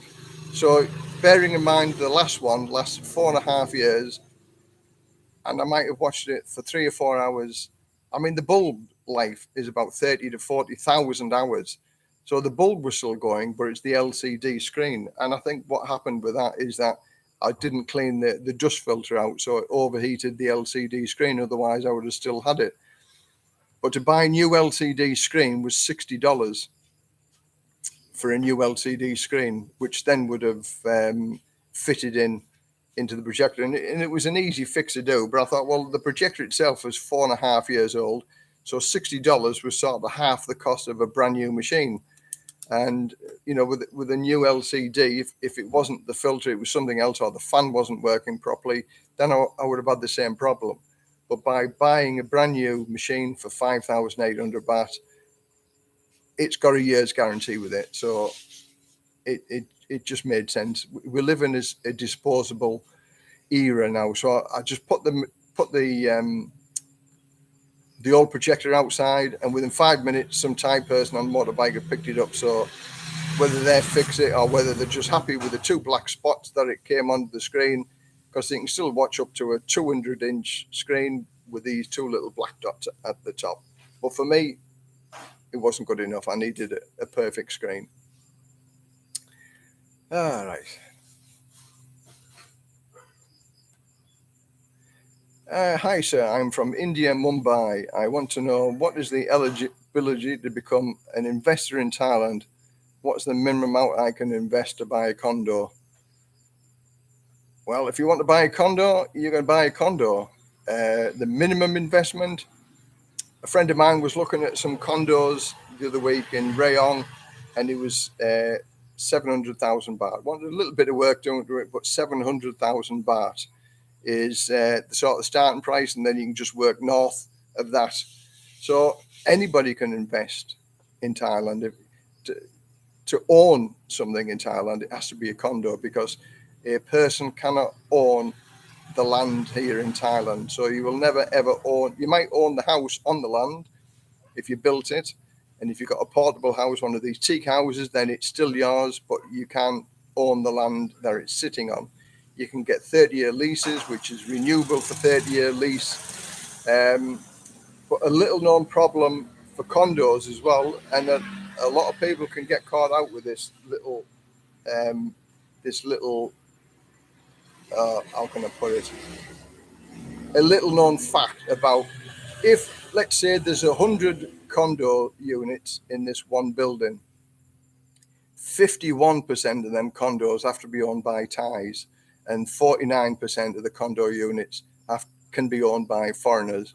So, for instance, if you sold your condo and there was more than 51% foreigners owned, you couldn't sell it to another foreigner. You would have to sell it to a Thai person. And there's a few people who've been caught out with this, who've bought the condo units and unable to sell them because the ratio of 51 to 49 was against them in their favor. So therefore, they could only sell it to a Thai person and not another foreigner. So there's a few people have been caught out with that ruling. And there was one guy, he had to wait for 5 years before he could sell his condo. So look and see what the ratio is to foreigners to Thai people owning a condo unit in, let's say, if you work at 100 condo units, 51% have to be Thai owned and 49% foreigner owned. Otherwise, you can't sell it to another foreigner. Right, so what else have we got then there?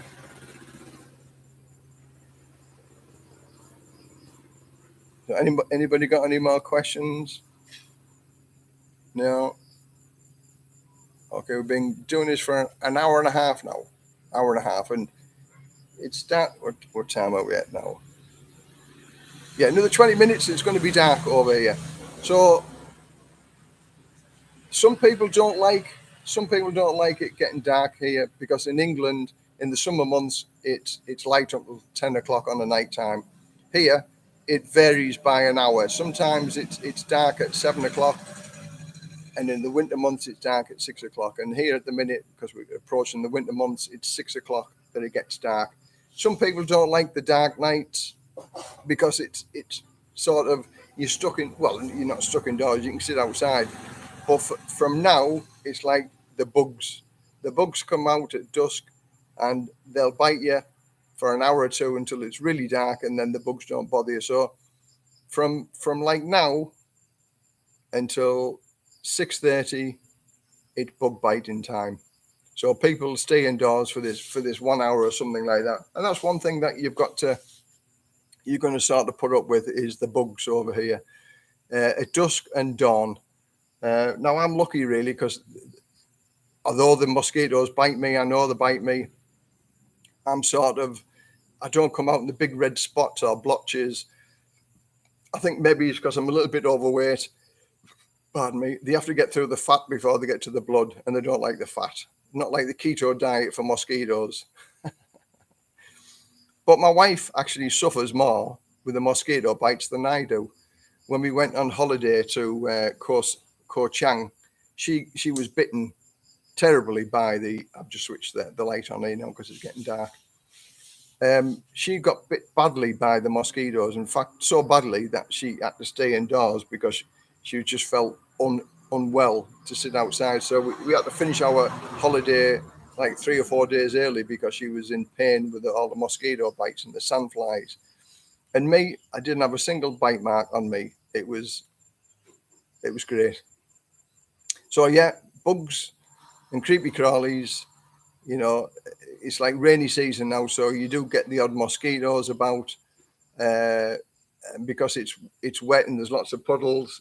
There's a lot more mosquitoes about, and scorpions. There's a lot more scorpions about, but they're easy to see, the scorpions, but again, you've got to take a little bit of extra care.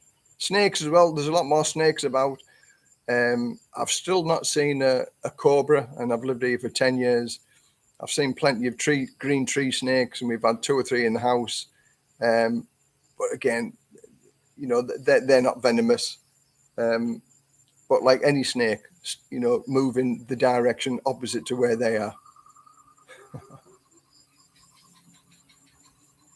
Kenny, I enjoyed your latest video on the cost of the car valeting. Yeah, wasn't that extremely good value? When we went to see him, we actually showed him the photographs of it, and he said straight away, he said, "Oh, 500 baht," and he said it might be more, but 500 baht, that's where it's going to start at. And when he came back, I thought, you know, 1,000 baht, 1,500 baht, and he came back and he said 500 baht, like I said, and 200 baht, you know, 100 baht to collect it, 100 baht to bring it back, 700 baht. You know, it was well worth it, because I don't think the video did it justice. It was beautiful. It just looked like it was in the showroom when it came back. Now, he's got a few more problems at that house that I've got to go and try and sort out, because he had a lot of rain which came through the roof, which then came down the stairs and flooded his garage out. This is when all the floods arrived, and the water came in the back of his house and went through his garage and went through the front door, which then caused the damp atmosphere, which then led to the mold. So unfortunately, he's got a lot more bills to pay to get the roof fixed and the new ceiling put in and everything cleaned up. But thanks for watching. Thanks for watching the video. It was it was enjoyable to make, and it was quite funny to watch my friend who got his car stuck in the mud. When he started to do the 3-point turn, before I shouted, "Oh," he was in, and it just went so deep so quick. But the Thai people, bless them, you know, trying to help out. You know, people had their pennies worth to say, do this, do that, do the other. And in reality, it's the 2 truck drivers that got the car out, and all the standby group who was having their pennies worth were just like laughable, really. In Norway, it's already darker than where you are. Within 6 hours. Oh, wow. Yeah, Norway, it was always dark. Yeah. Norway, and very cold. So cold and dark is a horrible combination, where it's dark here and it's still warm. I mean, looking at you can still see the sweat on my head. And here we are at 20 to nearly 5:45, and it's still warm and mild. I never ever want to be cold again. As I said so many times in England, cold, damp, drizzly, horrible days. And here, as you can see now, we've still got blue skies up there. You know, it's beautiful. Blue skies and sunshine makes everybody feel much better than grey skies and drizzle and cold.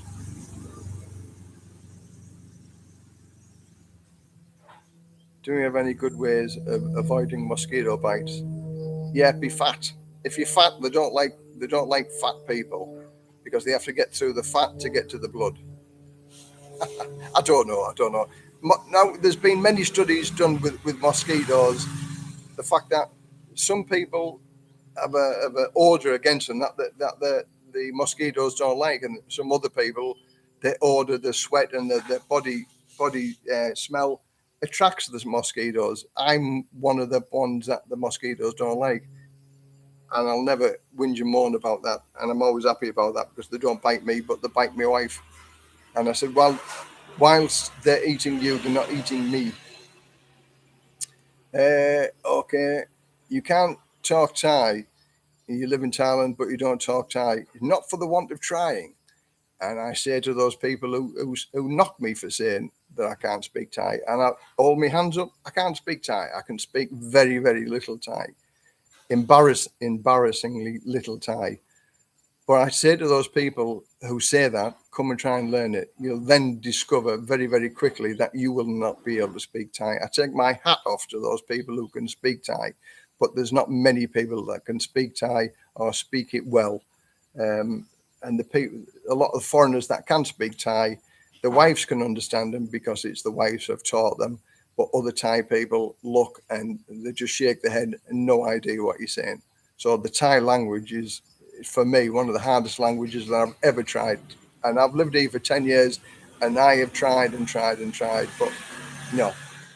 So before people knock people who can't speak Thai, have a word with yourself and have a try to speak Thai yourself. And then if you can speak Thai, good for you.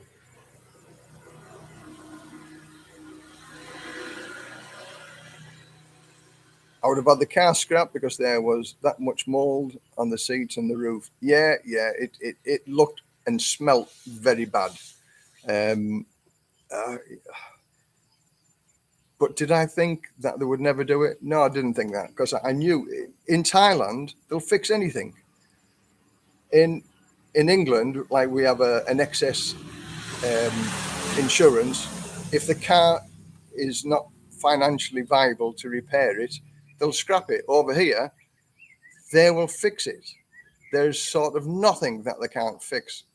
You know, we call it cut and shunt in Thailand, in England, where you get the front of one car and the back of one car and you weld it together. Now that's illegal in England, cut and shunt.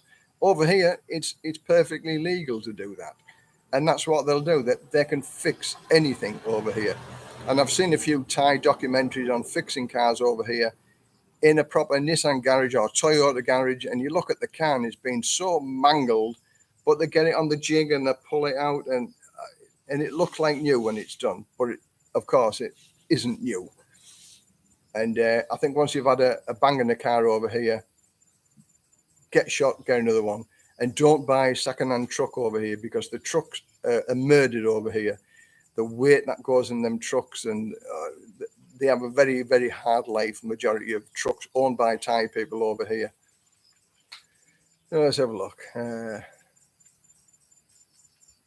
Would I consider moving to Malaysia? No, I wouldn't. No, not at all. As much as I like Malaysia, it's more expensive than Thailand. And I've obviously now got a Thai wife, so why would I take her to Malaysia? I love it here. I love this country. It suits me down to the ground. I have no intentions of looking elsewhere. I looked at Vietnam, but Vietnam, the visas aren't as easy to get in Vietnam as they are here in Thailand. Everybody complains about the paperwork here in Thailand with regard to getting visas and things like that. If they think it's hard here, it's much, much harder in Vietnam. When the COVID came, Vietnam, they chucked everybody out. There's no retirement visas. They told it, you've got to go. You have no choice. Whereas here in Thailand, they extended the visas for those people who couldn't leave the country, go back home. They extended it. So as much as the paperwork is a chew on, it is well worth the chew in my mind to live in Thailand. But some people with Malaysia, I think that the financial conditions, you need a lot more money as well to retire in Malaysia in comparison to living in Thailand. But again, I'm not 100% sure on that. It's just some of the things that I've read. Thanks, Mr. Mitch. You too. You have a great evening. I can't wait to get me movie on. About another hour, I'll have a bottle of Chang and watch a movie and watch the world go by tomorrow. So do you need injections before traveling because of bugs? Yeah. There are some people who say you've got what's it for waterborne diseases for I'm just trying to think what it's called now. But yeah, when I did my round the world trip, I got lots of vaccinations for I forget what it's for now, yellow fever, hepatitis A, hepatitis B, or something like waterborne.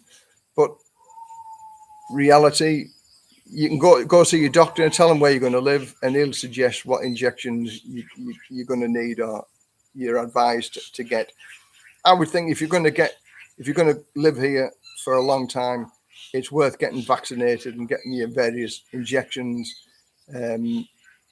before you come. It sort of makes sense, really, at the end of the day, if it's not going to cost you a lot of money.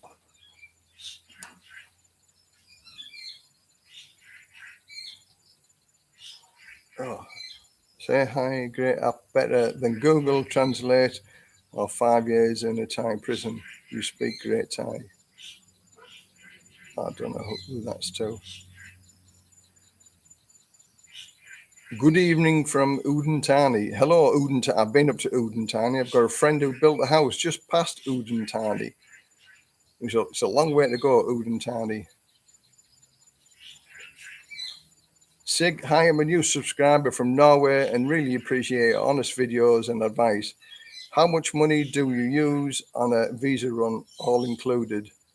Oh, visa run. Now, again, they've just started up from Pattaya. And again, I don't know. If I remember rightly, this is going back a lot of years. It was 600 baht for and you got a free lunch and a free beer when you come back from the visa run. They're not expensive at all, but they do take a day. I think about 6 or 7 hours altogether. So it's a long way to go when there's other methods that you can use. But again, it's good because you have the conversation with other like-minded people who are doing visa runs, and it's a day out and you get a lunch and you get a beer when you come back. But that's from Pattaya, and that was from the I forget the place. I forget the name of the place now. But just look at visa runs Pattaya, Google it, and you'll get various people who are going to suggest visa places that you can do the visa runs. But saying that, if you do a border run, you only get 15-day extension, and I think that the visa is about 1,900 baht. So the visa itself is about 1,900 baht for 15 days. When there's other methods that you can use to get a longer stay here in Thailand. But if you fly out and fly back, then it's you get 30 days.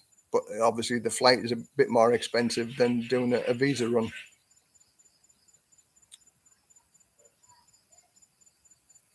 My thoughts and purposes of the life. I live a wonderful life. I always believe in living the best life that you can. I'm always thinking out the box, so my life and my thoughts on living are wonderful.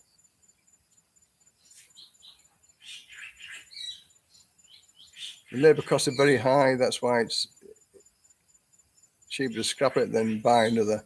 Labour costs in Thailand are low. Yeah, as I say, people have things done to the cars. It's so cheap to have work done on your car over here. It's not expensive at all.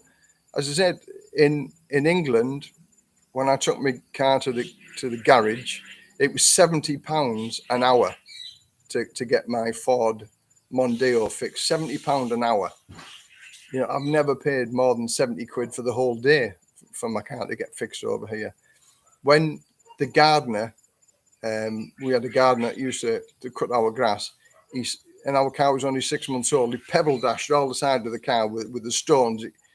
he came at 7:30 when we were still in bed, and he just thought, okay, I'll cut the grass while still in bed, and pebble dash all the side of the car, broke a window in the car, and so basically half the car had to be resprayed, a new window with film put on, and that cost us 5,000 baht to get fixed. 500, just over £100 to get fixed. Sort of half the car, one side of the car resprayed, and a new window with a film on it, 5,000 baht. How much would that have cost in America or in England or Australia? A lot more than the 5,000 baht, that's for sure. I thought that was so cheap. And we had to pay the first 1,000 baht of that. So we sort of helped the gardener out because he was an old 70-year-old guy cutting the grass. So we said, listen, we'll sort the insurance out, but you pay the first 1,000 baht. He whinged and moaned about that as well, about, oh, I've got no money. I said, but you've just, if we'd told you to pay the 5,000 baht, you'd be mourning a lot more. Anyway, after that, we got 1,000 baht off him, and we didn't get him to cut our grass anymore. Let's have a look. Can a typhoid vaccine and a few others free in the UK? Again, I think you don't have to pay for many vaccines in the UK. I think we have to pay for the yellow fever one or something like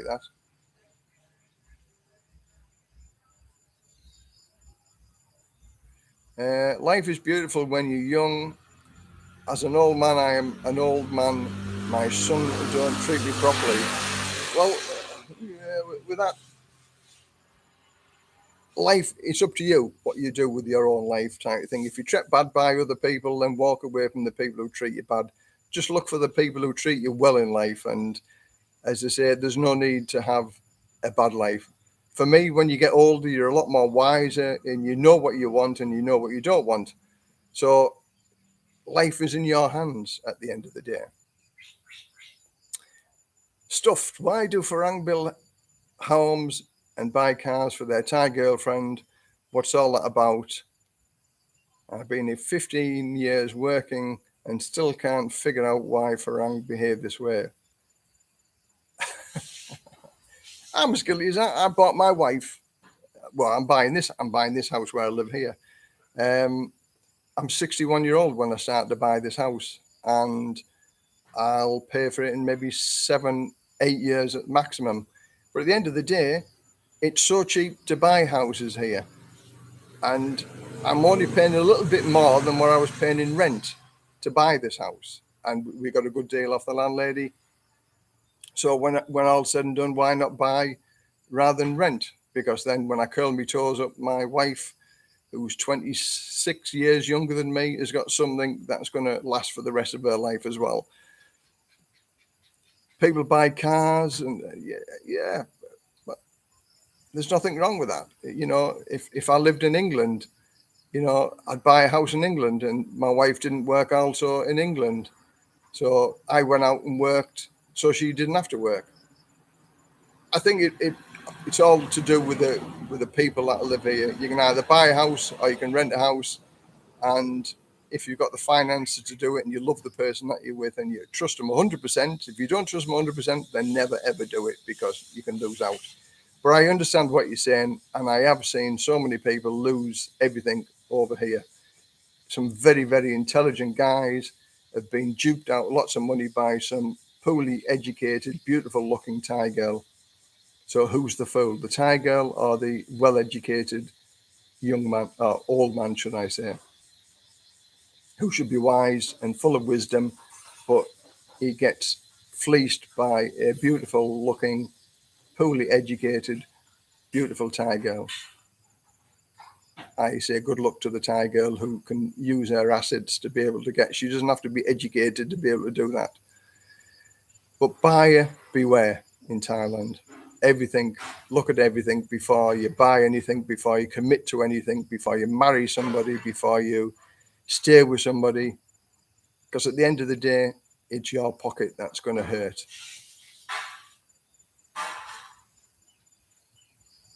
Jim Miller, hey Les, always enjoy your outlook. I'm a positive guy. I always am. I always have been positive. I've been through the ringer myself, bankruptcy, 3 divorces, losing houses and things like that. Look, I've still got a smile on my face. I live in a beautiful country. I live a beautiful life, and nobody's given to it me with a silver spoon.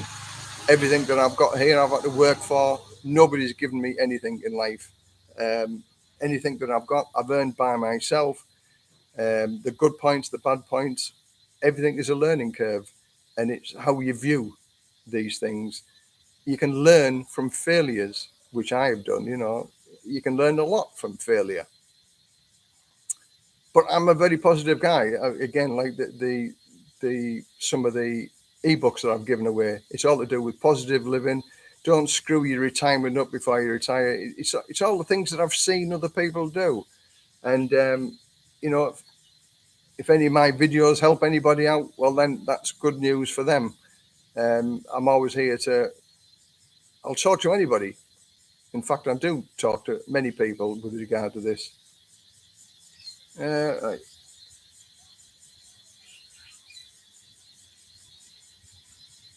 Honda Accord, again, Hondas are reliable and they just go forever. And it's, 3,500 baht a year. Not a lot of money, is it? Very good. Well done. Books, I think, and Grow Rich, Laws of Power, The Art of War, Rich Dad, Poor Dad, The American Vagabond. Now I'm introducing like various things onto my vlogs, if you like, for positive thinking, positive living, and learning from your mistakes.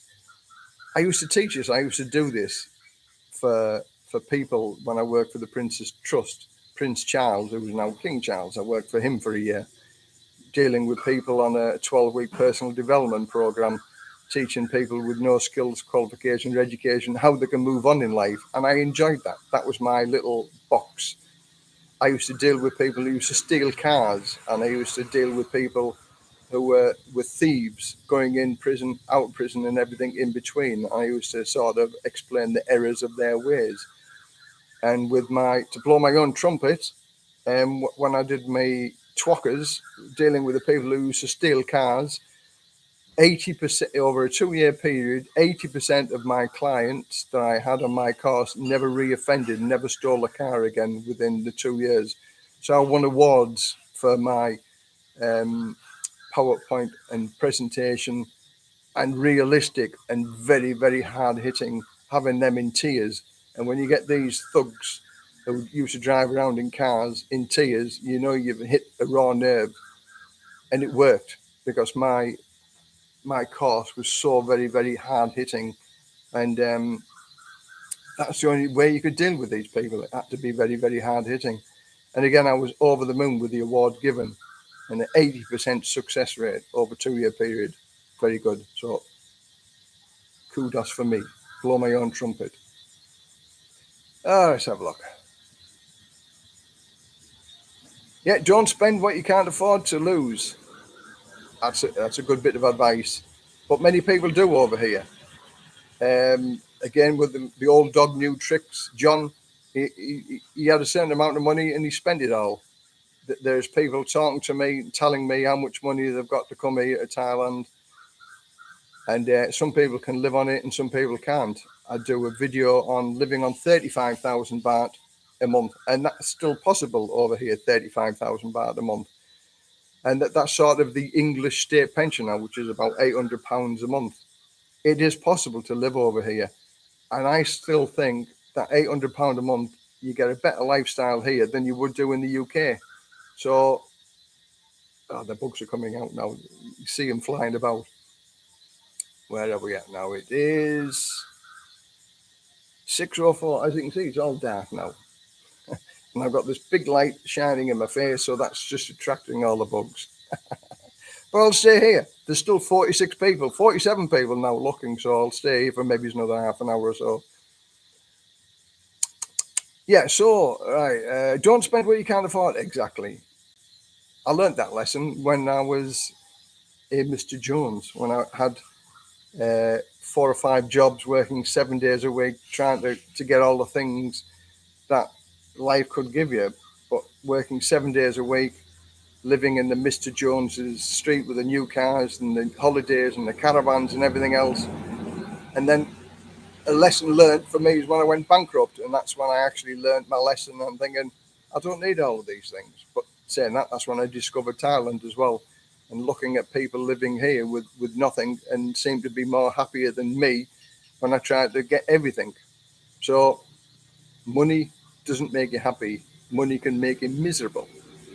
Live with what you've got, be happy with what you've got and how you live. And your lifestyle can make you happy or make you sad. It's up to you. I'd go with the living with what you have to be happy with what you've got. And that's the Thai mentality. My wife is happy with what she's got. She doesn't desire everything expensive. In fact, she's probably one of the nicest girls that I've ever met living here in Thailand. And that's good for her. I was lucky to meet her. And as I say, she was a fantastic girl. And we get on really, really well together. So I'm one of Thailand's good stories and not one of the bad stories. And that's hopefully that I give over on my channel, that you can live a wonderful life out of here. And not all Thai girls are there to fleece you. So let's have a look. If I was to start all over again, would I still choose Thailand? Yes, I would. Absolutely, 100%. If I'm never envious of anybody, but when I see the young people discover Thailand, I think they've discovered it at a wonderful time because they can see what it's like. At the minute now, the Thai government are trying to dissuade backpackers because they don't value them as a good income. But my argument to that is today's backpackers are tomorrow's retirees. And if the backpackers discover this place when they're young, it's always in the mind of thinking, I could retire there. And I had that thought in 2002 when I first came here to Thailand, that I like Thailand. And if everything went bad, I could go and retire in Thailand. And then in 2011, everything went bad and I came here and I lived in Thailand. And there is no other place on this earth that I would like to live. And when I traveled around for 2 years, going around the world, I've seen many beautiful places, but Thailand knocks the spots off many places for honest people, reliable people, friendliness, what you can get here. Am I saying enough about Thailand? Number one. So even if I lived my life again, I wouldn't get married so many times. I could tell you a story about that, but I'll save that for another one. Russ and Sarin, hi Les. Do you know anything about pacemaker replacement surgery in Thailand? Ooh, absolutely not. No. I'm sorry about that. I'd just go to the doctors, go to the public hospital, or go and see a consultant. But a pacemaker is something serious, isn't it? You can't mess about with one of them. That has to be right.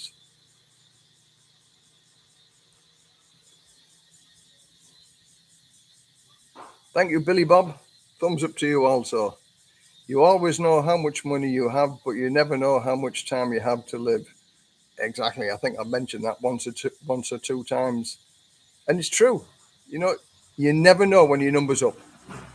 I being a firefighter, I went to so many accidents and sad deaths and suicides, and there's probably nothing you can't imagine that I've not seen. And I've seen some pretty horrendous and horrific things.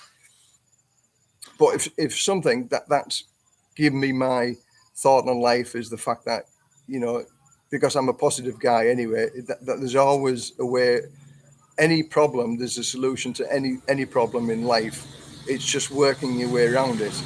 And that's I am one of life's problem solvers, and I've helped many people over the years to solve them problems because I have an out the box mentality and thought process of no matter what problems people have, there's a way around it. It might not be the best way around it that they want to do, but there's a way around everything in life. Ah, yeah. You know, in Thailand, Les, that us Farang are not like in Thailand. We are tolerated at best, mate. I've heard this a few times, but okay, this is a bit of honesty. This is a bit of, as I see it, and I've, it's been aimed at me because I do vlogging and things like that. And a lot of other YouTubers have said exactly the same as things is the trolls. I'm so easy to pick at, you know, my life living here, my openness, and again, I've been told I'm too honest with my stories and things like that. But I don't do it for pity. I do it for those people. Let's face it, all those people, 50 years plus, who end up in Thailand, have had problems, whether it be marital, whether it's business has gone bust, or whether it's relationship problems, or death, or bereavement. We've all got baggage, and we all have to deal with it. But some of the trolls that go on at me with regard to, I'm for the average working person, and I have workarounds for people to live here who don't have the 65,000 baht a month. But it's a legal workaround. Everything that I do and everything that I suggest is legal because I wouldn't do anything different. But the trolls that I get for trying to help the honest, everyday working people live a life here, live a comfortable life here, because let's face it, you can. And the only people that tell me they don't want me here is foreigners. If you can't afford to live here, go and get a job. If you can't afford to live here, Thailand doesn't want you. I've never been told by one single Thai person to go home, go away from here, because my 20 baht to a Thai person is just as valuable as a millionaire living over here who gives the same person the 20 baht. And if anything, the ordinary working people who live here on a budget support the people, the street vendors, the street food people, because the millionaires don't eat such food. They support the higher echelon, they support all the top. So for me, there's a place in Thailand for every income stream, whether you're a multimillionaire or whether you live here on benefits or you live here on your pension. There's room for all. And that's my theory of it. And I've never, ever, ever in 10 years of living here felt unwelcome by any Thai person whatsoever. Anyway, that's my view. That's my rant on we're tolerated and we're not looked upon as being wealthy people. My wife, she lives a far better lifestyle living with me than she would do with a Thai person. She doesn't resent me at all. Her family doesn't resent me. The neighbours, the landlady doesn't resent me living here. If anything, I'm good for Thailand because I'm giving my money to Thailand. Nobody is turned away and says, we don't want your money, Les. We don't want you here ever.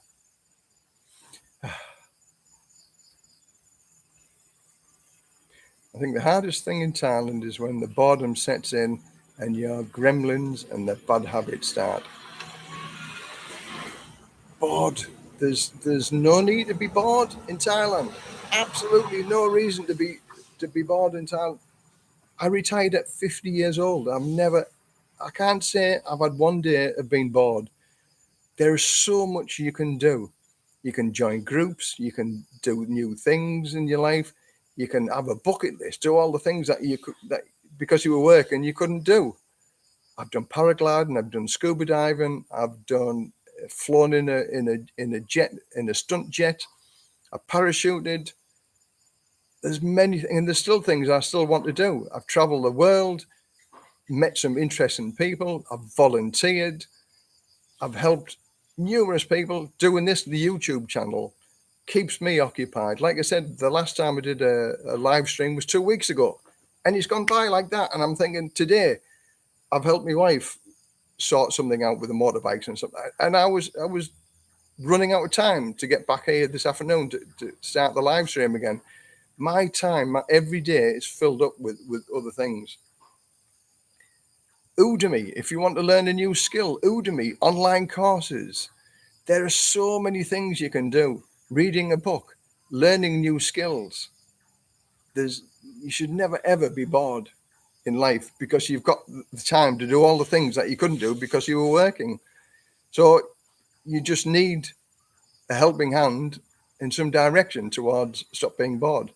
But the worst thing you can go and do is go and sit with the armchair warriors in the bar and knock the world because the world owes you a living.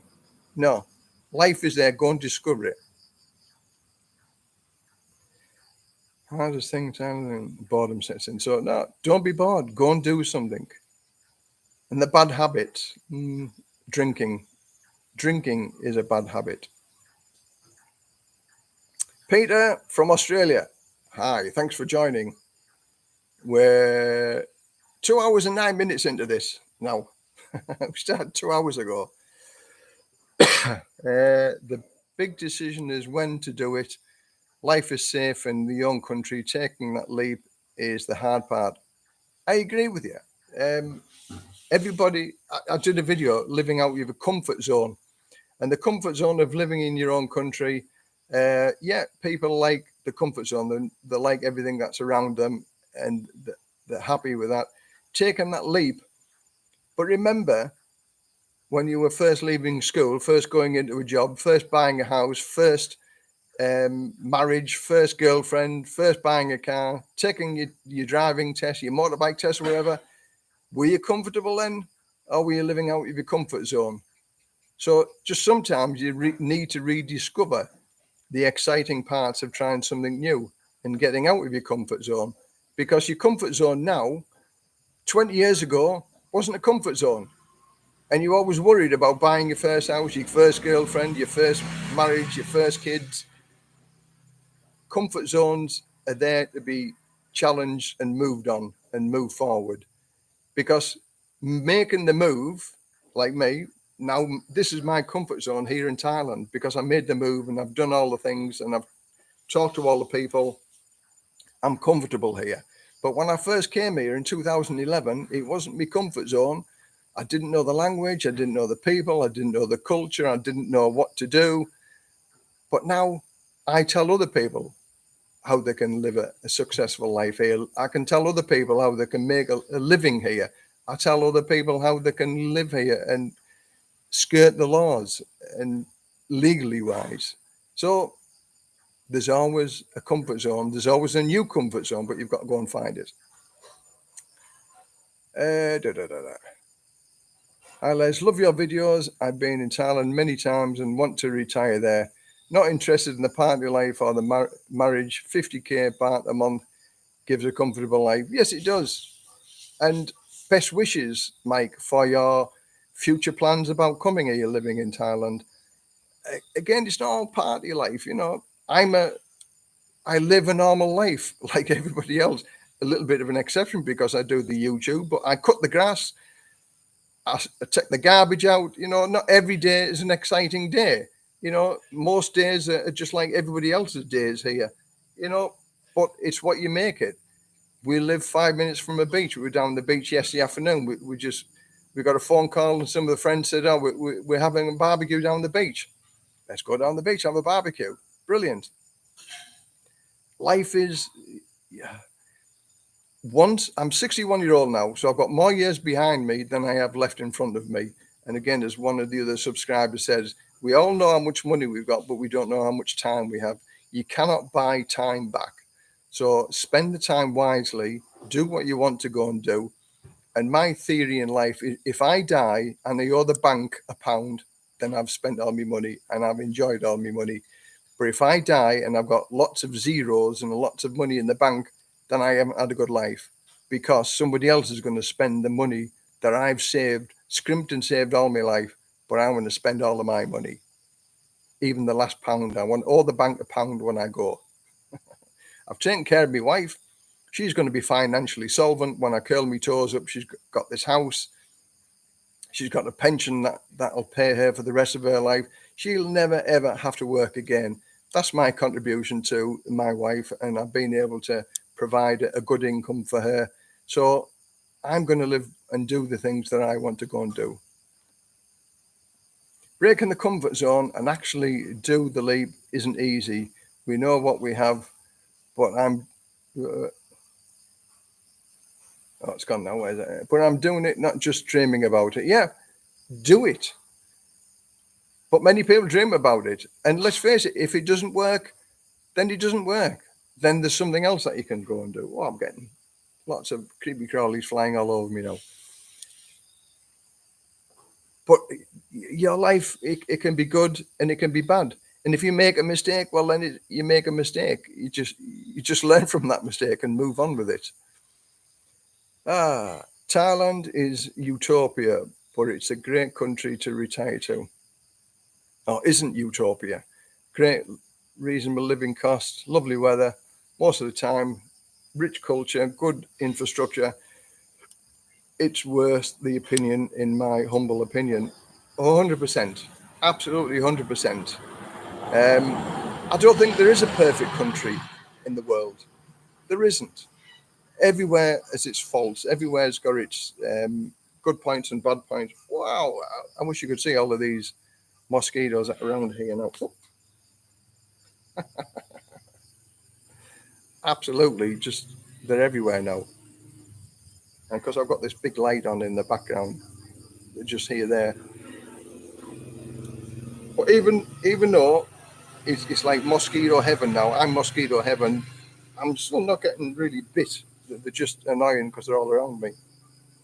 So anyway, let's have a look, see what else we got. I agree with you. Thailand isn't utopia, but it's pretty close, in my opinion. Come over in Thailand for 90 days on the 25th of November to 22nd of February. Done the 2 weeks and then the 1 month trips over the last 90. 19 all ground to bring it on. I'll read that again. Yeah, 25th of November till 22nd of February. Yeah, perfect months to come across here. Weather-wise, it's perfect. That weather-wise, it's like the cooler season.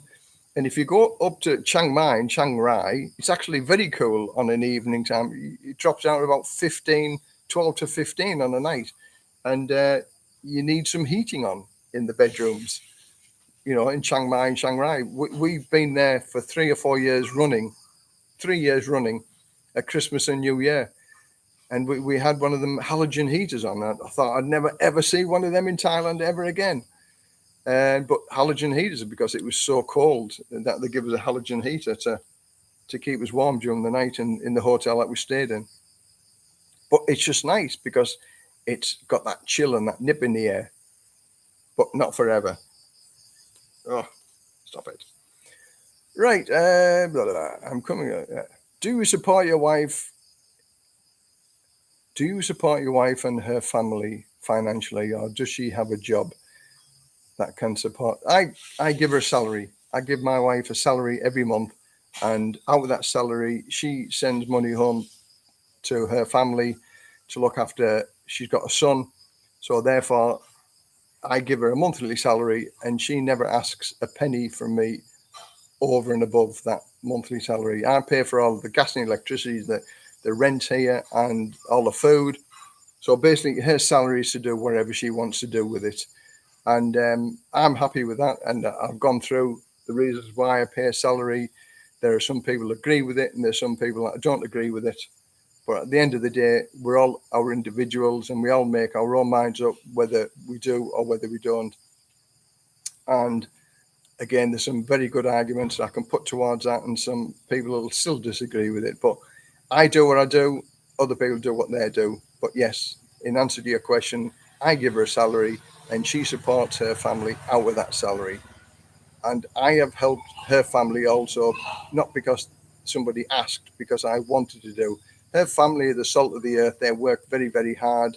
They ask for nothing. And the old fable, if you give a fisherman a fish, he'll eat for 1 day. But if you give him a fishing rod, he can go fishing and support himself. So we built a lake. We built a lake on their farm. So he grows his own fish, and that helps provide better crops because now he's got water. So by giving somebody a helping hand, it helps tremendously. And it wasn't a lot of money, 30,000 baht.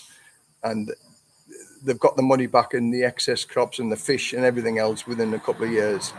So no, my feeling and value of life is help those that need to be helped and that you can do, but it's not going to cost you a fortune to be able to help somebody else. Okay, let's have a look. You come into this world with nothing and you go out in debt. You've made a profit. I like that one, yes. Yeah. But let's hope I've got a long time before I depart this world. I want to wait until I get my state pension as well, because when I get my state pension, that just opens up a whole new frame of mind and a lot more income than what I'm getting now. You never make the wrong decision. You only change your destiny. Feel the fear and do it anyway. Yeah, exactly. If life was cushy all the time, then nobody would do anything different, would they? Fear is not a thing to be scared of. We're all scared. What about the first time you got a job? The first time that you went for promotion? The first time that you worked in a different factory or a different office? All the people, that's fear. But we all learn to live with that. Again, the first time you got married, the first time you had your first girlfriend, the first time you had your driving test, that's all fear. But we all live with that type of fear. And we all move on with that type of fear. So life from being born to when you die is full of fear.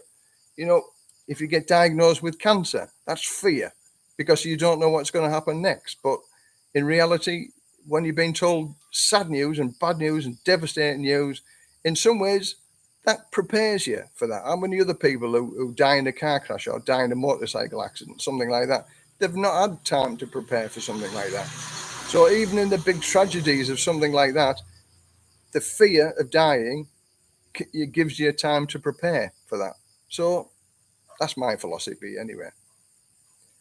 Les, I'll buy you a coffee and send you an email regarding your visa advice and the other stuff you have made. I really appreciate you take your time and share your knowledge. Thanks very much. Absolutely, thanks very much. Again, as I'm a full of information.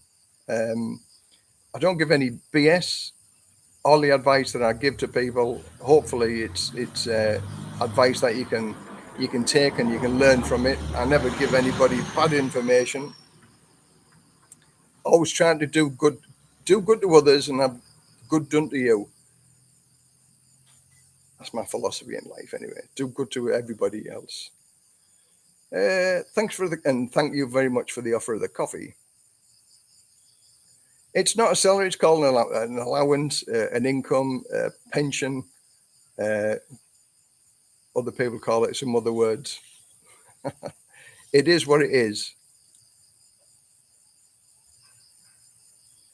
I give my girlfriend 30k. Oh, wow, she'll be very, very happy with that, I'm sure. Wow, that's a very, very good income. Do you mind giving a ballpoint amount what you give your wife? Yeah, I don't mind telling you whatsoever. It's almost 16,000. I give my wife 16,000, but 15,800. It goes up 200 about every year. So 15,800, and I get paid. I get an increase every year in April, and then in July, my birthday, I increase her salary by 200 baht every year. 200 baht is nothing, is it?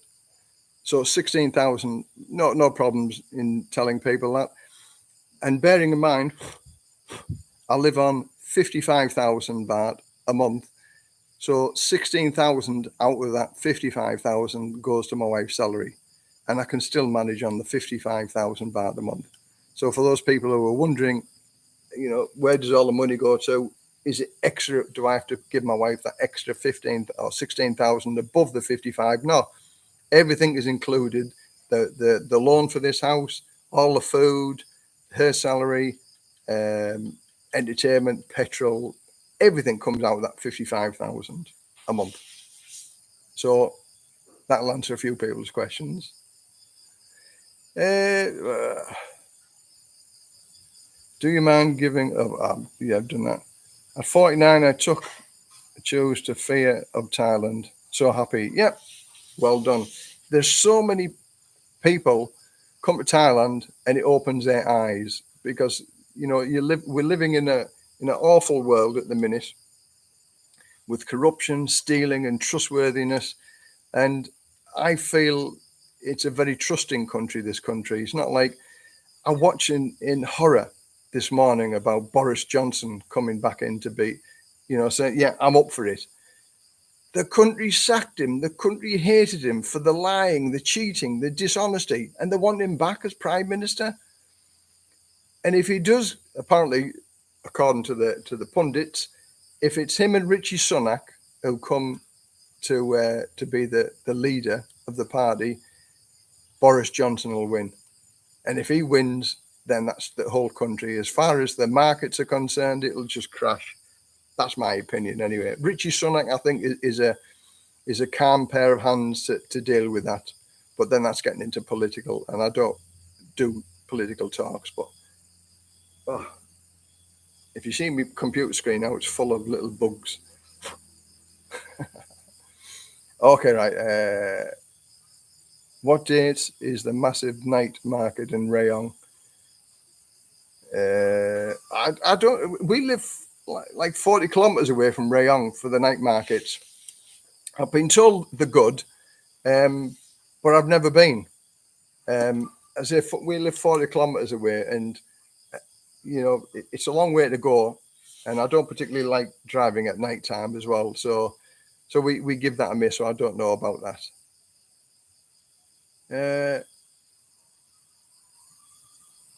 Again, that's been blocked. So cake, yes, it's a lot, but 20k of it goes to her family. They are brutal, making her pay for things they can't afford. That's a lot of money, yeah. Sometimes the family can be very mean.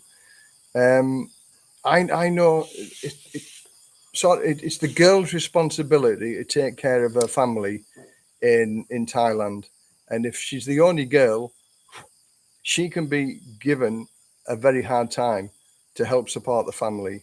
And a lot of the Thai guys will just sit drinking whiskey, playing cards, and not supporting anybody. And it's the Thai girls' responsibility to take care of the family and the husbands. And it's for me, it's wrong. It's sad to see, but it does happen. I went out with a girl, and when we had the coffee shop, I give her a salary, and also she earned another 15,000. So she was on 30,000 baht a month. This is going back 8-9 years ago now, which is a lot of money then.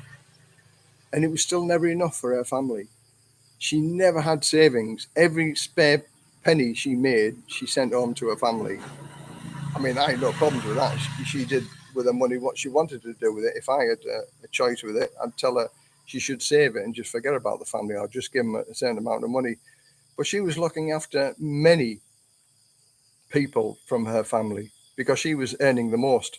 So she was then responsible for helping everybody in the family. But that's family. That's the Thai culture. Sometimes you've just got to turn a blind eye to this. It's the Thai way of doing things. Again, but it's like the difference with Ploy's family, they never ask for a single penny. They're so independent, and they find it hard to take money from me when I offer them. But again, that's something you've got to get your head around. Family is number one here in Thailand. Far, far more important, the family, than it is in the Western countries. But that's what I like also. Yeah, right.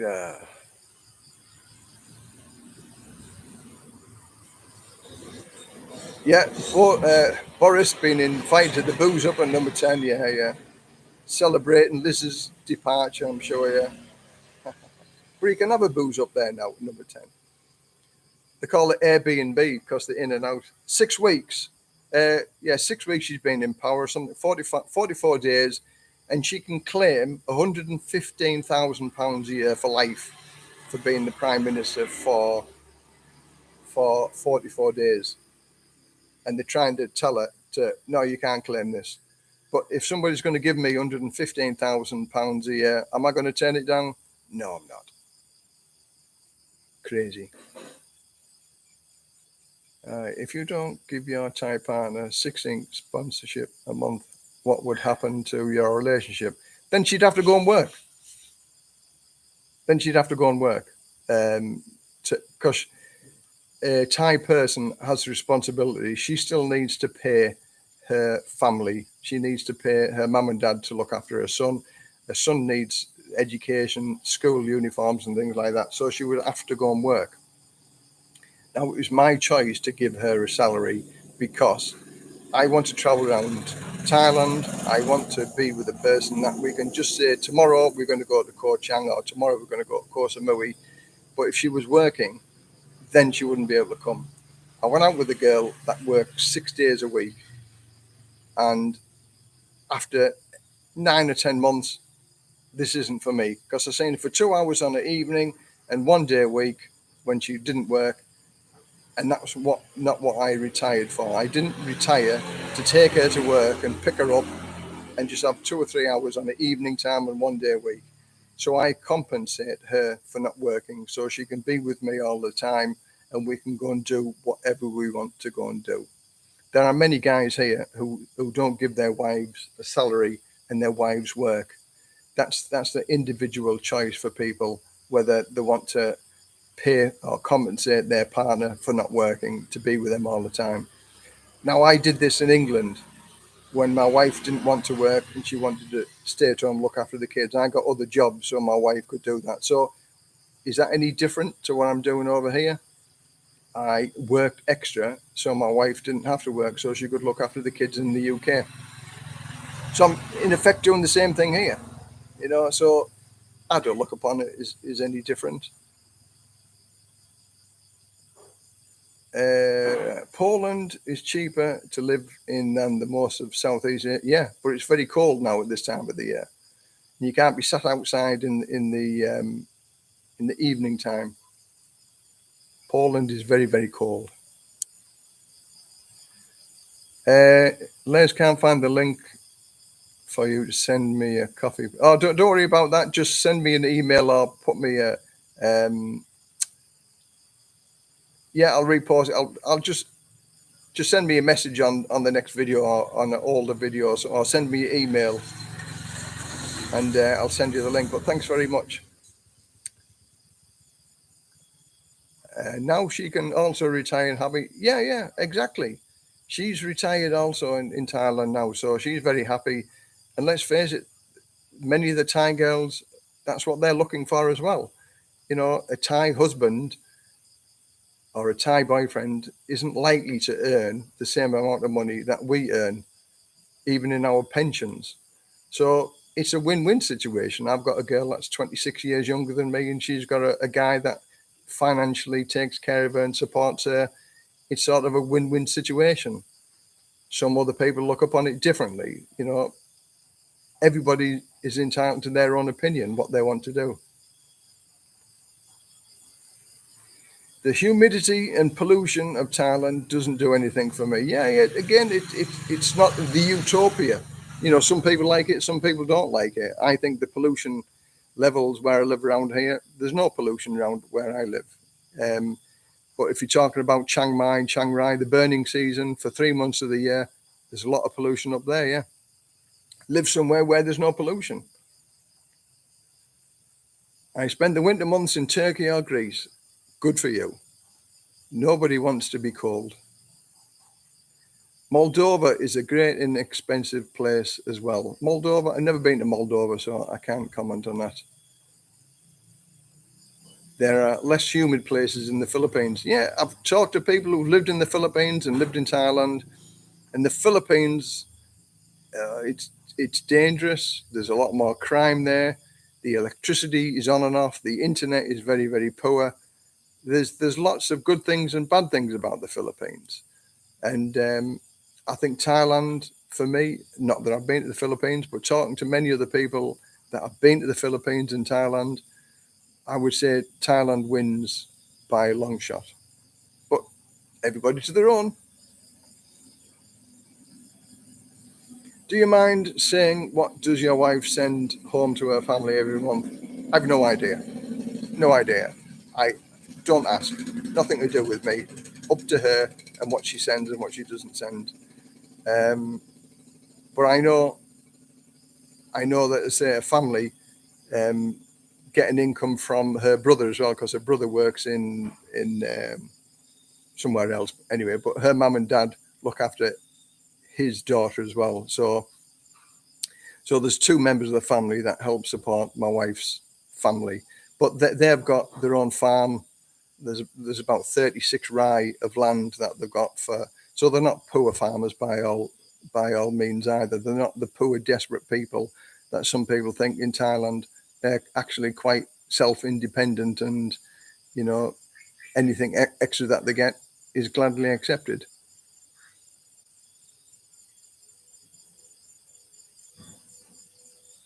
Right, please don't call it salary, call it pocket money or argent de poche. Yeah, it can be called many things. Call it payment or rent.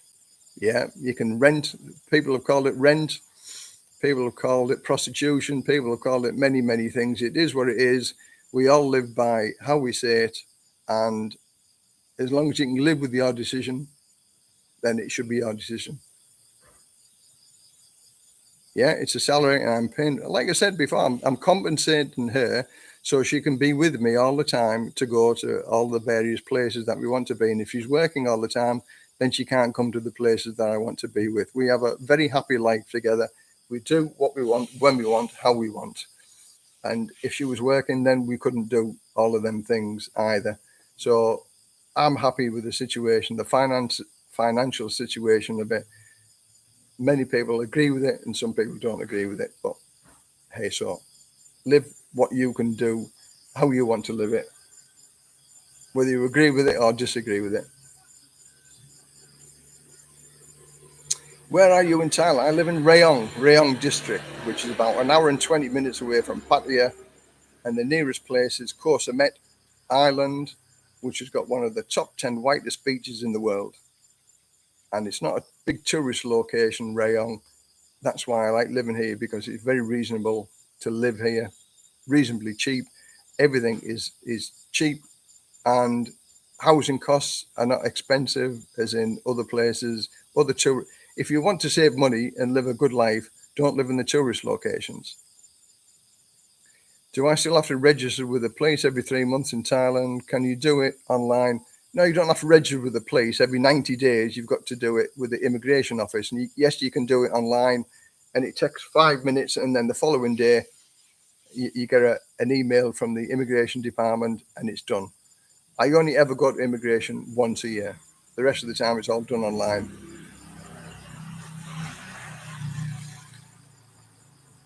Rayong rocks.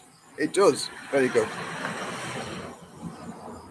Yeah, Rayong is a nice place. It's got everything. The big city, it's got everything that you could ever ask for. And I like it because it's an hour and 20 minutes away from the big city of Pattaya.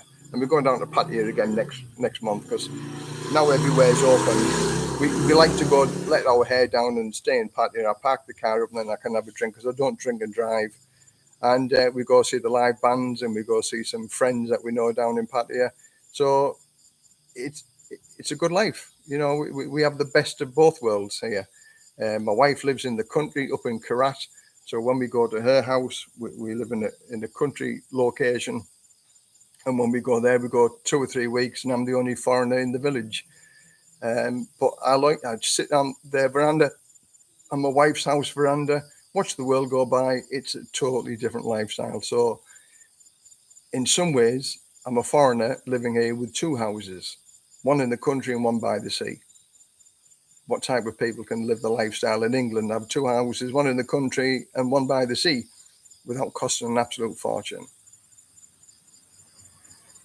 Yeah, Patty is getting busy. The last time we were there, I was very surprised at how busy it was, and it's good. I don't give my wife any money. She makes good money in England. I'm in Karat living with my Thai family. Yeah, there are many Thai girls who are living in America, Australia, England, or wherever, and making some good money, more money than they earn here in Thailand. And as I say, they'll bank it, and they're saving money. So they love working in a foreign country, because they're on 2 or 3 times more than what they would be working here for working the same hours and better conditions. I live here working and happily single in Thailand. There's no way I could go down the road of these Farang funding the Thai girlfriends and their family. I think it's a complete embarrassment, if I'm honest. Well, are you telling me that you don't have female companionship every now and then? So you're still helping the machine turn over in Thailand, but you are also supporting the Thai families of others because you go shop in the shops. There's 7-Elevens, Central Festival. So you're still helping support the Thai economy, even though you don't do it the other ways, with supporting your girlfriends and things like that.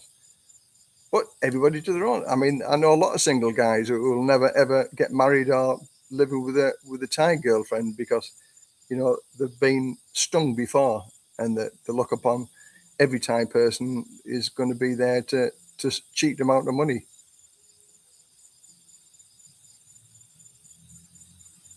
Pattaya is it's more expensive in some ways and cheap in other ways. Like accommodation in Pattaya now is incredibly cheap because there's too much supply and not enough demand. So you can get some really good deals in Pattaya. And food, if you don't like if you don't like Thai food, there's an abundance of foreign food, and you can get anything and everything in Pattaya. Pattaya, the big city, it's a good place to be. And it's not all to do with the seedy side of Pattaya. There are many nice places as well in Pattaya, and I've given some advice to quite a few people with regard to the places to go and see in Pattaya. Nong Nook Gardens, fantastic place. You can spend the whole day there. No, it's not expensive to get in, and crocodile shows. Alcazar, the Ladyboy show. Many things to do without even setting foot into the seedy, darkest areas of Thailand. But then it's not seedy. It's not in your face. It can be in your face if you go to the right places, but like everywhere you can go is good and bad. How long can we use our European driving license? Your international driver's license usually lasts a year, and then you can convert. You can go and get a Thai license if you're on a retirement visa here. You can go and get a Thai license, no problem. Been married 14 years. Well done, sir. Well done for being married for 14 years. Malcolm Day. Okay, thanks, Les, and all for the chat. Thanks very much for watching. Thank you very much. Take care. Mr. Big Wheel, Thailand is far better, in my opinion, than the Philippines. Again, I can't really, because I've never been to the Philippines, but I know my ex-brother-in-law lives in the Philippines and he loves it. He commutes, he works on the oil rigs, and he commutes from the Philippines to go and working on the oil rigs, and he has 3 weeks on and 2 weeks off, and he loves it.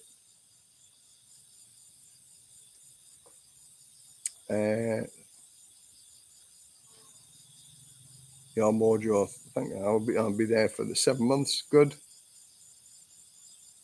Is it safe when there's this? Okay, when I say seedy area, people look upon it different ways. But I've got to say, I've walked around Pattaya at 4 o'clock in the morning, bouncing off roller shutter doors because I've had 1 or 2 shandies more than I should have done, and I've never ever felt threatened. I lived in Redcar, the northeast coast of England, and if I came home and I walked down certain streets in Redcar on my way home because I've had 1 or 2 shandies too many, I'd be scared. And that's living in the northeast coast of Redcar. Ooh, what a big wasp. So, as I said, I say seedy. It isn't seedy. It is seedy to some people because you see scantily clad girls, all over the place, and it's a wonderful place. It's a spectacular place to be. Seedy is the wrong word, but it can be seedy, but not seedy for me. I've been to Budapest and I've been to Prague. That's seedy. That was awful. That was a dangerous place to go. And 1 or 2 of my friends got robbed in Prague by the ladies of the night, shall we put it. And not in nice ways, going home in a taxi and being held up by gunpoint and robbed. And as I say, Thailand is nowhere near that level. So seedy is the wrong word. It's exciting and it's vibrant and it's safe. That's the biggest thing. Crime happens in every big city, but the crime isn't very, very bad over here in this place at all. I think it's one of the safest countries that I've ever been to. Welcome to you, Nick Dash. Thanks, Liz. Oh, we said hello. Bye-bye. Let's have a look.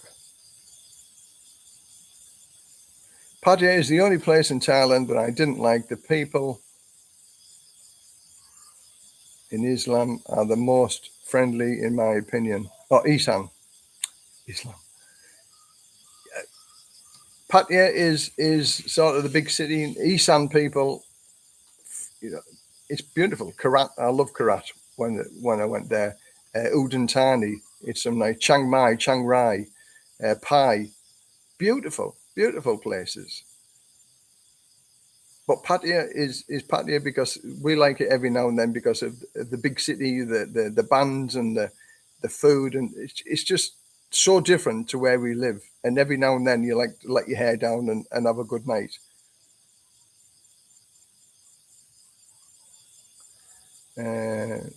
Back to the June Tiny. We'll stop in Pattaya for a few days. Oh, Colin, thank you very much. Absolutely, thank you very much for that's my first ever super chat or whatever it is it? Thanks, super chat or whatever. But thank you very much. You're the first. Thank you very much. Thank you. Okay, my only big problem with Thailand is that electric cigarettes are against the law. I don't want to go back to smoking and would have to if I couldn't get there.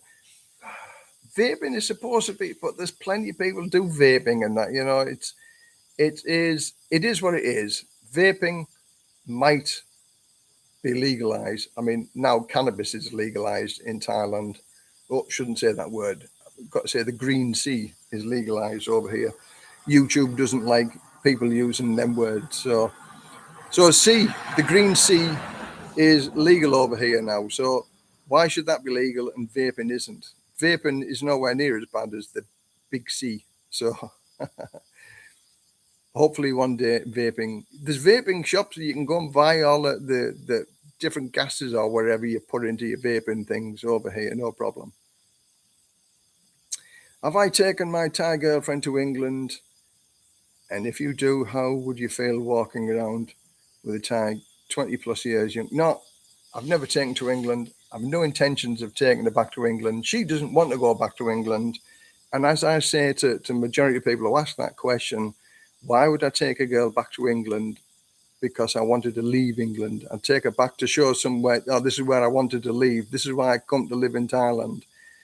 Take her back to England. You've got to show them the sights when you're back in England. Imagine going around London, Edinburgh, Manchester, Birmingham, and all, at least £100 a night. So just go for a month. How much is that going to cost you? Then to get her a visa to go over to England, 30,000 baht. It works out very, very expensive. Now that amount of money, I'd sooner go to Vietnam where we both can enjoy the holiday for a fraction of the cost. As I say, going to very other places.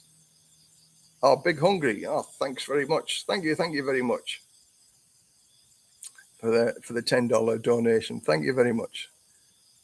So again, there's no need to say, we were going to go to Europe and we were going to go and get a Schengen visa. So I could take her all around Europe. But the agent said to me, what I had to do, I had to go to England first, get her a visa to go to England. Then once we're in England, I've got to get a Schengen visa from England. So I just, forget about it. So that's why we stayed in Thailand. And as I say, we've been to Singapore and we've been to, she's scared of flying anyway. I've still got the nail marks in my hand from when we first went on a plane. So there's still plenty to see in Thailand. And to say Vietnam, she loved Vietnam, so we're going to go back to Vietnam next year or maybe the year after. And because we bought this house now, we're doing various things to the house. So the holidays have sort of been put on hold for a year. and the fact that the pound plummeted like a lead balloon. But anyway, that's so yeah, that's the reason why I haven't took her to the UK. And as far as walking around Redcar with a 26-year-old boy, I've seen it. I've seen other guys in Redcar with their Thai girlfriends, and they feel, or the Thai girls feel, very, very unwelcome by all of the older girls who look at the young girls with the guys, and I wouldn't want to put my wife through that situation, because the looks, even when you see older ladies, Western ladies in Pattaya or Bangkok or wherever, and you're with a Thai girl, you get them eyes looking at you like that. It's an awful feeling. So times that by 20 times more when you take the Thai girl to England, and all the guys are looking at it. So it's just uncomfortable. It's intimidating for the Thai girls, I think. So that's one of many reasons why I would never ever take her back to England. I don't think Pattaya is bad at all. All newbies should be made to go to the, the windmill to get it out of the system. When I used to do newbie trips because I lived in Jomtien for 2 years, and I did a few newbie trips, and the windmill was one of my favorite locations. And I remember I had this young man. He was 23 years old. He worked on the oil rigs, just split up with his girlfriend, and we had 6, and we went to the windmill, and we went in, and you've been in the windmill, so you know what the score is. And the manager at the time was only in his 30s, who was a manager, and he could speak good English. And he went over this lad, and he told him what he could go and do. He could go and sit at the front of the stage with this lady and do anything you wanted to do at £100 a go. And he come back to me, and his eyes were like that, and a big, massive smile, and that's the best £1,000 I've ever spent in my life.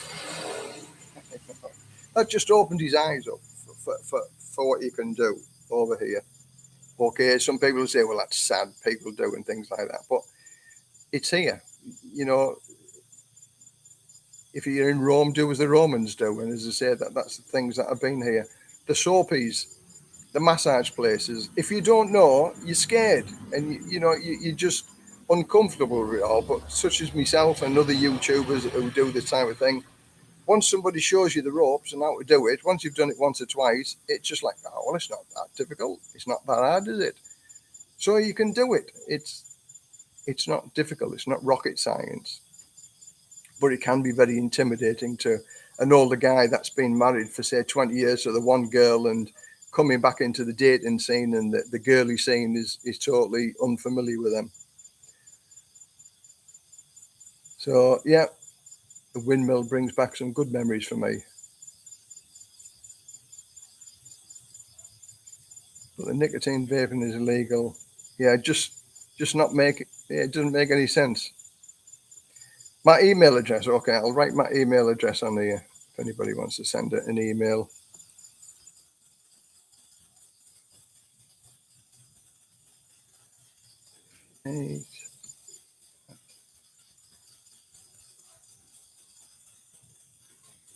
Peason58 at yahoo.com. There you go. If anybody wants to send an email to me, and if ask me any questions what you want, and I'll answer the questions as to the best that I can. My lady wanted to see England. I let her watch EastEnders and Coronation Street. She's happy. I was never ever a soap fan. With the Emmerdale and the Coronation Street and EastEnders and Brookside, as it was then, and my wife at the time, she liked every one of them. And she had the cheek to me to say one day, when I was working on the computer doing me books for all the businesses that I had, she said, I've become a computer widow. She said, I don't like it. I said, well, I'm a Brookside, Emmerdale, Coronation Street. What was the other one? There was another one with EastEnders. I said, once they come on, I don't see or hear a sight and a sound out, and I can't even speak. So I said, as far as that's concerned, I said, I was at Emmerdale, Coronation Street, EastEnders. Yeah. No, I've got no time for the soaps at all. So oh, soapies, yeah. Soapy, that was my first thing that when I very first came to Thailand, the guy that showed me around, showed me the ropes. He'd been coming here for many, many years. So he had 3 newbies and he had a big smile on his face because we all worked in the fire brigade and we were all there together and we'd never, ever been to this place. And we landed at 2 o'clock. We got to Patti at 2 o'clock in the afternoon. We had a quick shower, 4 o'clock in the afternoon. He took us for a beer right next to the Soapy down by where it is Terminal 21 now. And he said, okay, lads, to freshen you up, this is what you're going to go and do. You're all going to go and have a Soapy. And we're all like, what's a Soapy? He said, just go in, pick the lady that you want, and just let things develop. We all come out with a big smile on the face, totally refreshed and ready for the evening's entertainment.